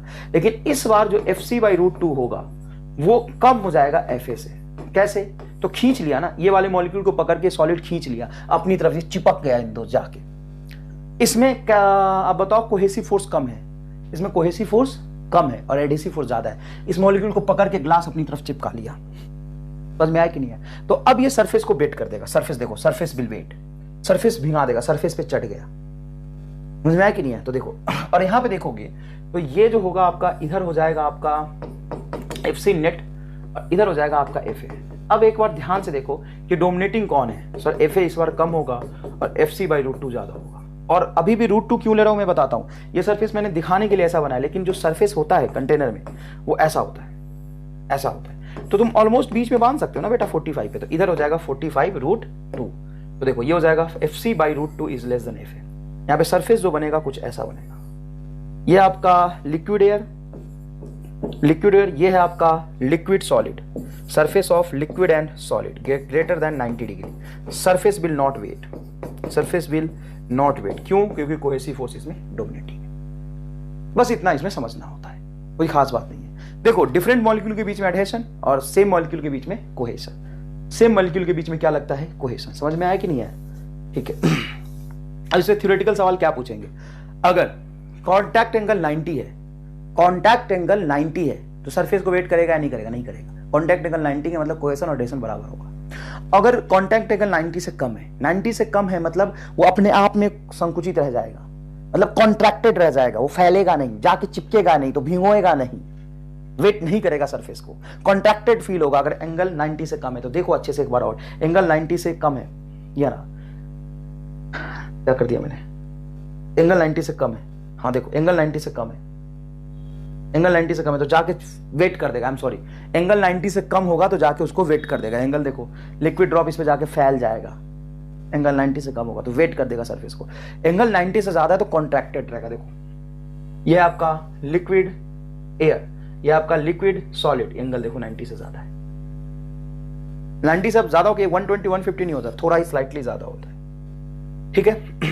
अब क्या है कि इसके वजह से कैपिलरी राइज होता है। कैपिलरी राइज क्यों, मैं आपको थोड़ा और अच्छे समझाऊं कि अब अगर यहां पे कंपेयर करो कि प्रेशर ज्यादा कहां पे होगा, यहां पे मैं मान लेता हूं 0.1, यहां पे मान लेता हूं 2, तो प्रेशर ज्यादा पे कहां है, P1 is greater than P2। यहां पे मानू मैं ये 1 ये 2, तो प्रेशर ज्यादा कहां पे होगा, ये 1 ये 2, तो pressure at 2 is greater than pressure at 1। ठीक है। तो इसके वजह से क्या होता है कि अगर हम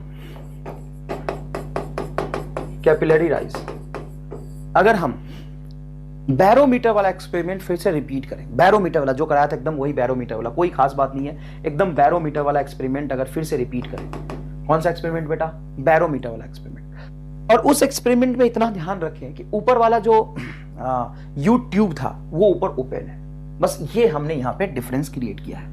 ये एग्जैक्टली क्या है, देखो यहाँ पे ओपन है, इसकी रेडियस है आर, ये ओपन है, तो यहाँ पे प्रेशर पी नॉट के बराबर होगा। यहाँ पे प्रेशर किसके बराबर होगा, पी नॉट के बराबर होगा।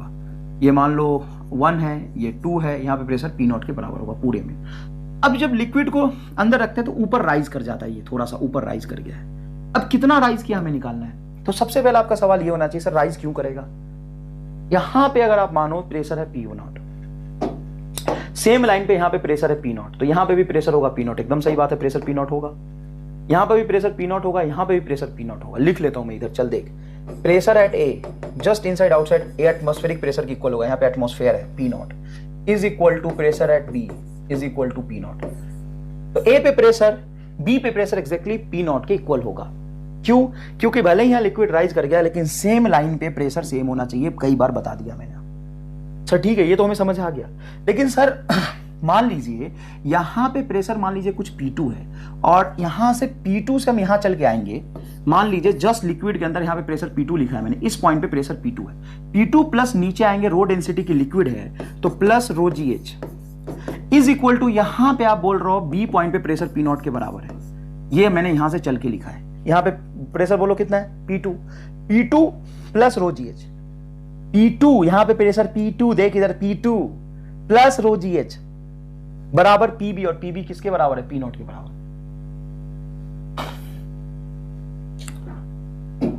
बोल, P2 लिक्विड के अंदर यहां से चल के आ रहा हूं यहां तक, P2 plus rho GH is equal to P naught, ये आ गया रिलेशन। चलो साहब ये रिलेशन आ गया, ये P नॉट के बराबर है, लेकिन यहां पे P2 कितनी है, तो ध्यान से देखो, तो P1 की वैल्यू ज्यादा होगी P2 के कंपेयर में। सर क्यों, क्योंकि कॉन्केव साइड की तरफ प्रेशर ज्यादा होता है, हाँ तो P1 ज्यादा होगा, P1 ज्यादा होगा इससे P2 से। और P1 होगा कितना सर, एग्जैक्टली एटमॉस्फेरिक प्रेशर का, और क्योंकि यहां सारा एयर है, ये खुला होने की वजह से यहां पे एयर है, तो यहां पे P नॉट यहाँ खुले होने की हर जगह P नॉट, तो ये जो P1 है वो असल में P नॉट के बराबर है, और ये P2 से बड़ा है, यहां पे P2 से बड़ा है। कितना बड़ा है, तो मैं इसको लिख सकता हूं P1 minus P2, excess pressure हो गया, ये हो जाएगा 2S बटा R।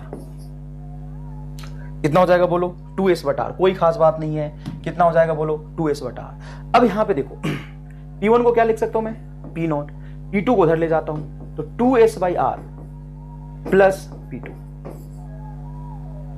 ये देख लो अच्छे से, एक तो इक्वेशन ये बनाया, दूसरा इक्वेशन ये बनाया, कोई खास बात नहीं।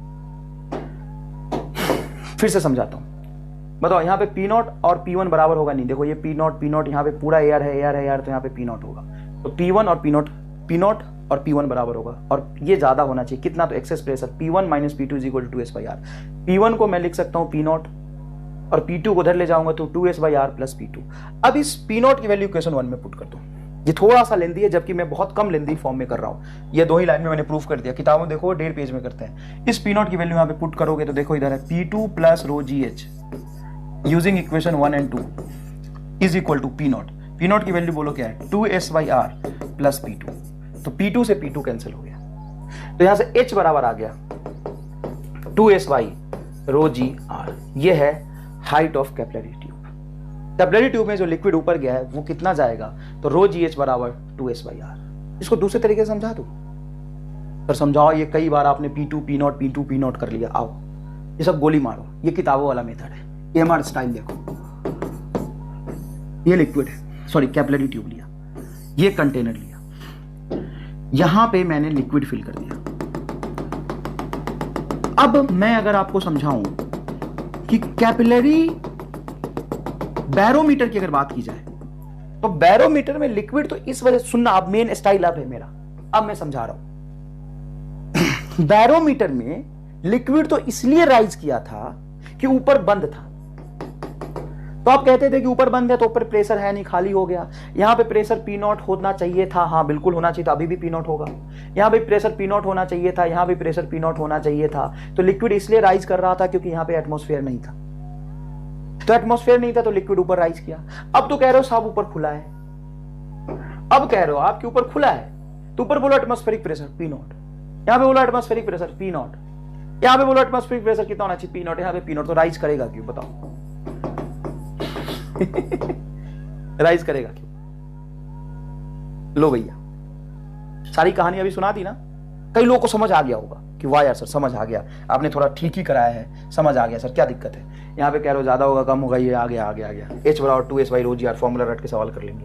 लेकिन मुझे बताओ राइज ही क्यों करा? जब ये ओपन है, इसकी रेडियस स्मॉल आर है, तो राइज ही क्यों करेगा? तो राइज इसलिए करेगा, देख, क्योंकि अभी अभी तुमने यहां पे पढ़ा है कॉन्टैक्ट एंगल। जब भी कंटेनर में लिक्विड को फिल करते हैं तो कोहेशन या एडहेशन पे उनका कॉन्टैक्ट एंगल डिपेंड करता है। अगर कोहेशन ज्यादा होगा तो आपस में चिपके के कॉन्टैक्ट एंगल 90 से ज्यादा बनेगा, कोहेशन ज्यादा होगा तो आपस में चिपके रहेंगे, कॉन्टैक्ट एंगल 90 से ज्यादा रहेगा, सरफेस विल नॉट वेट। और अगर एडहेशन ज्यादा हो गया तो जाके जो लिक्विड का मॉलिक्यूल है सॉलिड पे चिपक जाएगा, तो कॉन्टैक्ट एंगल 90 से कम बनेगा, मतलब सरफेस ऐसा कुछ बनेगा। तो यहां पर हो क्या रहा है कि जब ये चिपकेगा तो सरफेस तुम्हारा कुछ ऐसा बन जाएगा, ऐसा सरफेस ऐसा बन जाएगा। हाँ सर ये बिल्कुल सही है, किताबों में तो यही समझाते हैं कि लिक्विड ड्रॉप थोड़ा सा कॉनकेव बना होता है ऊपर की तरफ, ठीक है बन गया। अब ये कॉनकेव जैसे हुआ तो ऊपर तो प्रेशर अभी भी पी नॉट है, लेकिन नीचे प्रेशर कम हो गया। कितना कम हो गया सर? 2s/r। अभी आपने बताया था एक्सेस प्रेशर, कितना प्रेशर कम हो गया? 2s/r। तो यहां पे पी नॉट के कंपेयर में कितना कम है? देखिए एक लाइन का डेरिवेशन, इसको कहते हैं एमआर स्टार। अभी तुम्हें मोक्ष मिलेगा, तुरंत मोक्ष मिलेगा। सर फ्लूइड में थोड़ा कम मोक्ष मिला, तो देख अभी दिलाता हूं जबरदस्त वाला मोक्ष। जबरदस्त वाला मोक्ष, एक ही लाइन में कंसेप्ट। मुझे ये बताओ कि यहां पे पी नॉट प्रेशर है? हाँ सर है। कैसे? एयर है, एयर है तो प्रेशर क्या होगा सर? पी नॉट होगा, हमें समझ आया। यहां पे प्रेशर कम होगा, हाँ सर कम होगा। कितना कम होगा? 2s/r। तो 2s/r यहां पे प्रेशर कम हो गया, और यहां पे प्रेशर पी नॉट होना चाहिए। तो जितना यहां कम हो गया है उतना ही यहां पे h हाइट चल के ρgh बढ़ जाएगा। हाँ लिक्विड में, रो डेंसिटी के लिक्विड में h हाइट नीचे जाएंगे तो प्रेशर बढ़ेगा। तो यहां पे होना चाहिए पी नॉट, यहां भी पी नॉट, यहां भी पी नॉट, यहां भी P naught, P naught P naught P not. यहां पे प्रेशर कम हुआ 2s/r, तो यहां पे चल के ρgh 2s/r के बराबर हो जाना चाहिए, तो आंसर आ गया। इसको कहते हैं, इसका मतलब यहां से तुम्हारा जो हाइट है h इज इक्वल टू आ जाएगा 2s/ρgr, आंसर आ गया। अब किताबों में पता नहीं इसको क्यों ऐसे ऐसे इक्वेशन लिख के करते हैं, मैं भी तुम्हें इक्वेशन लिख के कराया, तुम्हें बताया कि यहां पे प्रेशर जो P1 है वो ज्यादा होगा P2 के कंपेयर, तो P1 माइनस P2, देखो मैंने लिखा है P1 माइनस P2 2s/r, तो P नॉट हो गया उधर पे 2s/r प्लस P2। मैं मजदूरी कर रहा था, ये P2 यहाँ पे होगा, यहाँ पे P2 मान लो तो ρgh, P2 प्लस ρgh बराबर P नॉट। तो यहाँ पे P नॉट की वैल्यू निकाल के रख दी, तो P2 से P2 कट गया, तो पता था कटेगा, तो खेल रहा था तुम्हारे साथ। फिर से समझो, फिर से समझो, ये कॉनकेव साइड हुआ, जैसे ये कॉनकेव हुआ जैसे ही ये कॉन्केव हुआ, मतलब ऊपर में प्रेशर ज्यादा, इधर प्रेशर कम, तो यहां पे प्रेशर कम हो गया, लेकिन यहां पे होना चाहिए पी नॉट। तो जितना कम हो गया है 2s/r फ्रैक्शन कम हुआ, कितना कम हुआ 2s/r, तो नीचे आके रो जी एच ऐड कर लेगा, तो जितना कम हुआ है उतना ही रो जी एच के बराबर हो जाएगा। तो यहाँ पे पी नॉट, यहाँ पे पी नॉट बराबर हो जाएगा, यहाँ पी नॉट, यहाँ पी नॉट, यहाँ पी नॉट, जितना कम हुआ रो जी एच के बराबर बढ़ जाएगा। आंसर आ गया। ठीक है सर, समझ आया। अब सुनो, ये जो हमने आर लिया है वो इसका सर रेडियस लिया है, अपन इसका रेडियस नहीं लिया। मान लो इसका रेडियस है कैपिटल आर, यहां पे ये कॉन्टैक्ट एंगल बन रहा है थीटा, महसूस करना इसको, ये कॉन्टैक्ट एंगल बन रहा है, देखो ये लिक्विड एयर सरफेस, ये सॉलिड लिक्विड का सरफेस, ये कॉन्टैक्ट एंगल होगा। तो आप ये कह सकते हो सर ये थीटा, तो ये 90 माइनस थीटा, तो ये थीटा, इसका रेडियस ये स्मॉल आर है, देखो ये स्मॉल आर है, तो कैपिटल आर का ये component capital R cos theta is equal to small r, sorry capital R जो लिक्विड का इंटरफेस का रेडियस है वो है कैपिटल आर, लिक्विड के इंटरफेस का radius, radius of liquid interface, radius of liquid interface वो है कैपिटल आर। कैपिटल आर को लिख सकते हो small r by cos theta. तो फाइनली जो एच होगा वो 2s by rho g small r by cos theta, तो कॉस थीटा उधर चला जाएगा, मतलब h इज इक्वल टू अगर 2s cos theta by rho g r. तो हाइट ऑफ कैपिलरी ट्यूब क्या आ गया, हाइट ऑफ कैपिलरी ट्यूब आ गया 2s cos theta by rho g r. अब यहां पे ध्यान से देखिएगा, तो ये जो फॉर्मूला है इसमें अगर मैं आपसे पूछूं कि नंबर ऑफ वेरिएबल कितने हैं, काउंट करके बताओ, तो इसमें बहुत सारे वेरिएबल हैं, गिनो तो जरा कितने हैं। 1 2 ये भी वेरिएबल है, हाँ अलग अलग लिक्विड, अलग अलग लिक्विड का राइज अलग अलग होगा। A1 2 3 4 5 6 6 है सर, नहीं 7 है, 7 नहीं 8 है कैसे, तो देखो यहां पे देखना, एक चीज प्रोपोर्शनल टू सरफेस टेंशन, बिल्कुल सही है, क्योंकि सरफेस टेंशन की वजह से ही लिक्विड ऊपर राइज करता है। ए चीज प्रोपोर्शनल टू कॉस थीटा, बिल्कुल सही है। ए चीज इनवर्सली प्रोपोर्शनल टू रो, बिल्कुल सही है। ए चीज इनवर्सली प्रोपोर्शनल टू जी, बिल्कुल सही है। अब ये स्मॉल आर लिख लो यार, radius of capillary tube small R आ जाएगा। ए चीज इनवर्सली प्रोपोर्शनल टू 1/r। तो जो लिक्विड राइज किया है ग्रेविटी के अगेंस्ट किया है, अगर आप मून में करो तो मून में कैपिलरी का सिस्टम ले जाओ तो वहां पे राइज ज्यादा होगा और अर्थ पे कम होगा। मून पे कैपिलरी ट्यूब का राइज ज्यादा होगा अर्थ के कंपेयर में, अर्थ के कंपेयर में मून पे लिक्विड राइज ज्यादा करेगा। क्यों? क्योंकि मून पे एक्सीलरेशन ड्यू टू ग्रेविटी की वैल्यू कम होती है और height is inversely proportional to G है। देखो, अरे सर सही समझाया, एकदम सही बताया। और डेंसिटी के भी इनवर्सली प्रोपोर्शनल होगा, ज्यादा डेंस लिक्विड होगा तो कम राइज कर पाएगा, ज्यादा डेंस लिक्विड होगा तो कम राइज इसलिए कर पाएगा कि अगर डेंसिटी ज्यादा है तो कम ही हाइट में जो एक्सेस प्रेशर उसको बैलेंस कर पाएगा ना। अच्छा सर, कॉन्टैक्ट एंगल के डायरेक्टली प्रोपोर्शनल नहीं, कॉस थीटा के डायरेक्टली प्रोपोर्शनल।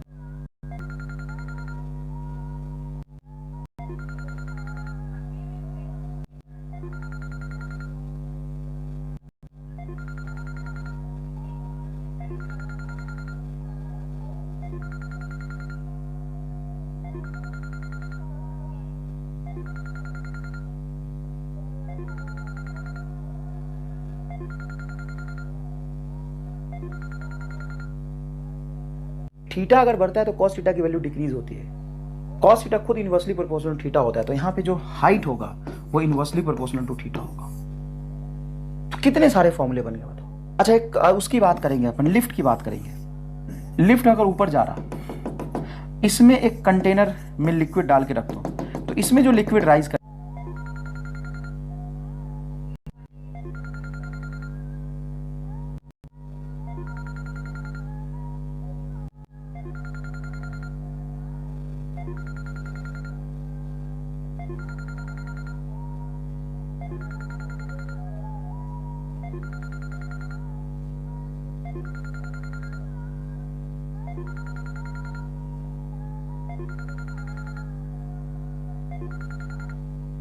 फॉर्मूला हो जाएगा 2s cos थीटा बटा रो आर इंटू जी इफेक्टिव, और जी इफेक्टिव का फॉर्मूला हो जाएगा स्यूडो फोर्स नीचे, अगर लिफ्ट ऊपर एक्सेलरेट हो रही है तो ये हो जाएगा जी प्लस ए। ये तो रटा रटा।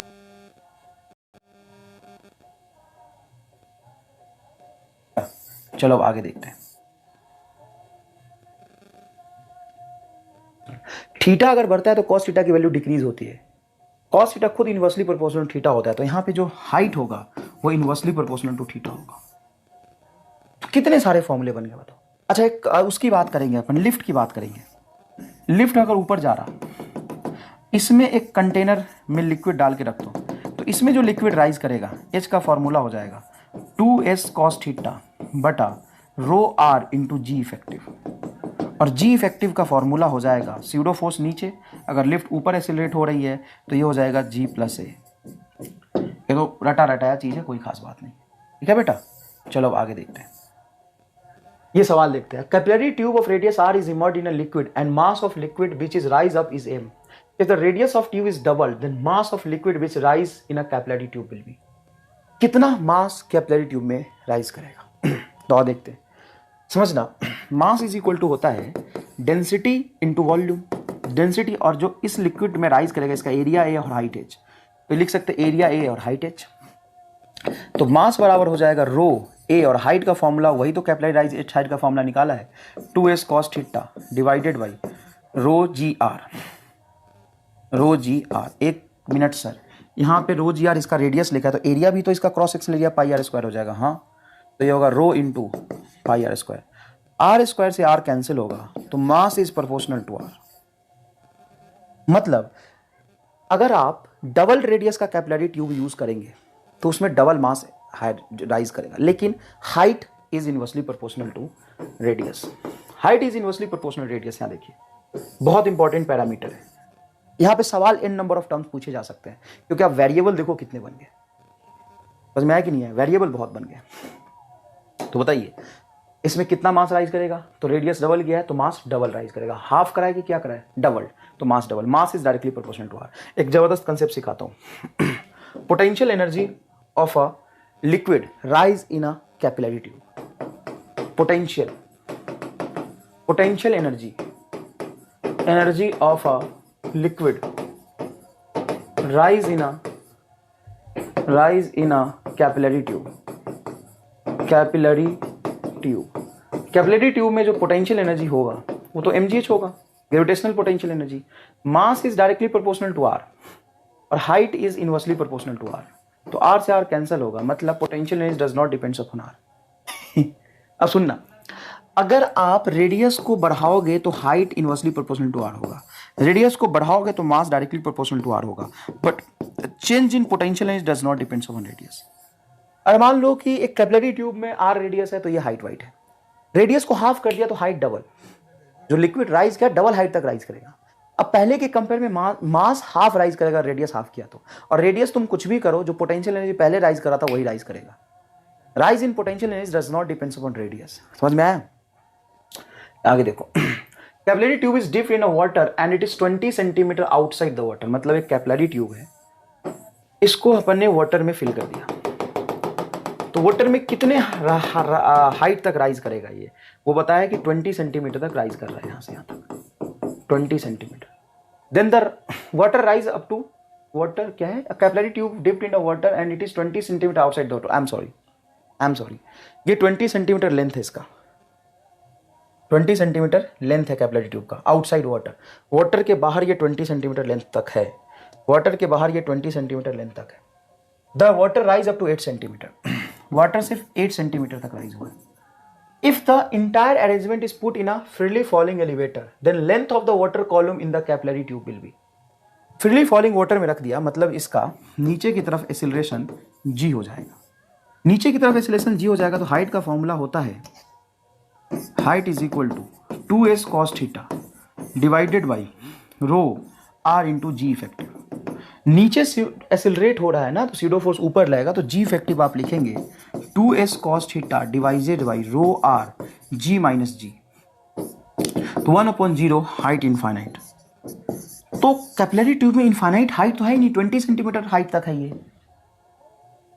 लिक्विड कहां तक राइज करेगा, तो लिक्विड कभी भी इनफाइनाइट हाइट तक राइज नहीं करता, तो liquid will rise up to complete length. Liquid complete length तक राइज करेगा 20 सेंटीमीटर तक, लेकिन आउटसाइड तक नहीं जाएगा। ये टॉपिक है कि कैपिलरी ऑफ इनसफिशिएंट लेंथ, और ऐसा क्यों होता है मैं समझा दूं। मतलब जनरली नहीं समझाते हैं, बच्चों को बोलते हैं रट लो, लेकिन मैं ऐसा क्यों होता है मैं समझा सकता हूँ कि हाइट इनफाइनाइट आ रहा है लेकिन इनफाइनाइट तक राइज नहीं करेगा। बताओ क्यों? चलो समझा देता हूँ, मजा आ जाएगा बेटा। देखो, जब लिक्विड राइज करता रहा था तो उसका सरफेस ऐसा था। जब ये सरफेस तक ऊपर पहुंचेगा, राइज करता करता इनफाइनाइट हाइट तक राइज करने के लिए ऊपर पहुंचेगा, तो जब यहां पहुंचेगा ना तो बाहर निकलेगा, तो बाहर तो सॉलिड है ही नहीं, तो सरफेस फ्लैट हो जाएगा। और जैसे ही सरफेस फ्लैट हो गया तो आउटसाइड प्रेशर और इनसाइड प्रेशर बराबर हो गया, तो इसके बाद उसको ऊपर जाने की जरूरत ही नहीं है। क्या कहा सर? अरे रामलाल, वही तो कहा जो कहना चाहिए था। ऊपर में क्या होता है कि जैसे चढ़ता चढ़ता ऊपर गया तो सरफेस फ्लैट जाता है कि टेढ़ा जाता है? सर टेढ़ा जाता है। तो जब तक ऊपर नहीं चढ़ जाता जब तक इसको सॉलिड मिलता रहेगा, ऊपर नहीं चढ़ जाता तब तक ये सरफेस ऐसा ही कर्व्ड चढ़ता रहेगा, और जैसे यहाँ पे पहुंचेगा कर्व्ड कर्व्ड कर्व्ड सीधा सर फ्लैट हो जाएगा। इसीलिए ये बाहर फ्लो नहीं करता। नीट 2015 में एक सवाल पूछा था कि कैपिलरी ट्यूब है, ठीक है ना, उसका कैपिलरी राइज होना चाहिए था, मतलब जो हाइट होना चाहिए था, हाइट होना चाहिए तो 20 सेंटीमीटर, लेकिन लेंथ ऑफ कैपिलरी है 10 सेंटीमीटर तक। मतलब लिक्विड राइज का फॉर्मूला आ रहा है 20 सेंटीमीटर, लेकिन मैंने डिप किया 10 सेंटीमीटर का। तो कितने हाइट तक राइज करेगा? Up to length 10 centimetre, up to length 10 centimetre. क्यों? देखो, अगर इनसफिशिएंट लेंथ का कैपिलरी है तो फुल लेंथ तक राइज करके लिक्विड ओवरफ्लो नहीं करता, ऐसे लिक्विड नहीं भागेगा। क्यों? क्योंकि फ्लो राइज इसलिए कर रहा था, सरफेस ऐसा था, जैसे ही सरफेस फ्लैट हो जाएगा तो बाहर ओवरफ्लो नहीं करेगा, प्रेशर डिफरेंस बराबर हो गया तो ऊपर नीचे लिक्विड नहीं जाता है। समझ में आया ना? जबरदस्त चीज समझाया। नेक्स्ट देखो, ये नीट 2019 का सवाल है, 19 या 17 पूछा था यार, एग्जैक्टली याद नहीं है। 3 liquid of density this which one ρ1 is greater than ρ2 is greater than ρ3 in a capillary of 10 cm rises of the same height तक राइज किया है in a identical capillary, मतलब रेडियस सेम है, then angle of contact will be। तो देखो, मैंने बताया तुम्हें उसमें वेरिएबल 8 है, तो 3-4 को सेम रख के किसी भी 2 या 3 पे सवाल पूछ सकते हैं। तो सवाल यहाँ पे 99% बच्चे गलत करके आए थे क्योंकि उनको बेसिक गणित कमजोर है। देखो, कैपिलरी राइज का फॉर्मूला होता है 2s cos theta divided by ρgr। अब उसने हाइट सेम बोला, सब कुछ हाइट सेम बोला, रेडियस सेम बोला, डेंसिटी अलग है, सरफेस टेंशन भी सेम बोला, मतलब ये cos थीटा बटा रो कांस्टेंट है, मतलब 1/ρ थीटा कांस्टेंट है, hence theta is inversely proportional to rho. ले भैया, उड़ गए तोते। यही तो समझा रहा था अभी तो समझाया है कि यहां पे ध्यान से देखोगे तो कॉस के अंदर जब थीटा होगा तो थीटा ऊपर आ रहा है, लेकिन cos theta inversely proportional to theta होता है, तो जो हाइट आएगा उसमें थीटा नीचे होगा, जो हाइट आएगा उसमें थीटा नीचे होगा। तो देखो इधर हाइट आएगा उसमें थीटा नीचे होगा, देखो, तो theta is inversely proportional to rho. Match नहीं कर पा रहा स्पीड से, ये रफ्तार विथ एमआर इसको सिखाना पड़ेगा। देखो इधर ये चला गया थीटा ऊपर, इनवर्सली प्रोपोर्शनल टू रो, तो ρ3 सबसे कम है तो θ3 सबसे ज्यादा होगा, लेस देन θ2, लेस देन θ1। अब इसमें सही आंसर कौन सा होगा? θ3 सबसे ज्यादा होगा तो ये होगा, ये इसमें θ3 सबसे ज्यादा, लेकिन ये गलत है क्योंकि कॉन्टैक्ट एंगल 90 से कम है तभी लिक्विड ऊपर राइज किया था, और ये कह रहा है कि 90 से ज्यादा, तो गलत हो गया। ये सेकंड आंसर सही आ गया। समझ आया? नेक्स्ट है आपका जुरीन्स लॉ, इसको कहते हैं जुरीन्स लॉ। जुरीन्स लॉ ये कहता है कि जब लिक्विड ऊपर राइज कर रहा था, जब मैंने कैपिलरी को वर्टिकल रखा, मान लो सरफेस यहीं तक है, सरफेस यहां तक है, मतलब यहां तक लिक्विड फिल्टेड है, जब मैंने कैपिलरी को वर्टिकल रखा, कैसे रखा कैपिलरी को? वर्टिकल, तो उसमें h हाइट तक लिक्विड राइज कर रहा था। कैपिलरी को वर्टिकल रखा तो उसमें h हाइट तक लिक्विड राइज कर रहा था। अब मैंने कैपिलरी को थोड़ा सा टिल्टेड कर दिया, तो कितनी हाइट तक लिक्विड राइज करेगा? सेम हाइट तक, क्योंकि प्रेशर बैलेंस करने के लिए वर्टिकल लेंथ चाहिए, तो टेढ़ा कर दोगे तो वर्टिकल लेंथ वही रहेगा। लेकिन आपसे पूछेगा कितनी एल लेंथ तक यहाँ पे इस कैपिलरी में मुझे सॉलिड दिखाई देगा, ये वाला ले ले, एल वाला है तो हाइपोटेन्यूस हो गया यार, इसका वर्टिकल लेंथ सेम रहना चाहिए, तो L cos alpha, vertical single alpha लोगे तो कॉस अल्फा बराबर एच, तो एल बराबर आ जाएगा एच बाई कॉस अल्फा। और अगर हॉरिजॉन्टल सिंगल थीटा दिया है तो इस एल का ये कंपोनेंट होगा L sine theta, L sine theta बराबर एच, तो एल बराबर होगा एच बटा साइन थीटा। ये आंसर आएगा, ये आंसर आएगा। समझ में आया कि नहीं आया? बिल्कुल आसान है ना, थैंक यू नहीं, थोड़ा सा और पढ़ो, इतनी जल्दी क्या है थैंक यू की। एक बढ़िया सवाल कराता हूँ, और इस सवाल का सही जवाब देने वाले को 10 रुपए का पेटीएम किया जाएगा, है ना। ग्रुप में बता देना कि मैंने इसका जवाब सही दिया था सर, हमको पेटीएम चाहिए, है ना। 10 रुपए का नगद इनाम, एकदम नगद इनाम मिलेगा 10 रुपए का सही जवाब देने वाले को। चलो एक और बनाना था यार, सबको हटाओ, ये घबरा गया। देखो इंटरेस्टिंग सवाल है, बढ़िया सवाल है, मजा आएगा। आप गलत जवाब देंगे तो मुझे और ज्यादा मजा आएगा, सही जवाब आपसे होगा नहीं, आप गलत ही देंगे तो मुझे मजा आएगा, मतलब मुझे मजा आएगा। आप सही जवाब नहीं देंगे तब चैलेंज वाली बात मत करो, हम तो सही देंगे। तो आओ खेलते हैं। लिक्विड फिल कर दिया। आपने कभी सुना है कि कैपिलरी राइज के साथ कैपिलरी डिप भी होता है? अगर ट्यूब को डाल दोगे तो उसमें लिक्विड अंदर चला जाता है। सर ये तो आउट ऑफ सिलेबस लग रहा है बात। ये सर कुछ आप अपने जो बात करिए वो आउट ऑफ सिलेबस वाली करिए ना, इन ऑफ सिलेबस एकदम। देखिए इधर, ये डाला मैंने कैपिलरी, ये डाला मैंने कैपिलरी, ये डाला मैंने कैपिलरी, और ये डाला मैंने कैपिलरी। इसमें लिक्विड राइज का 4 डायग्राम बनाऊंगा, ऐसा और ऐसा और ऐसा और ऐसा। इसमें से सही डायग्राम बताइए कौन सा है? इसमें से सही डायग्राम बताइए कौन सा है?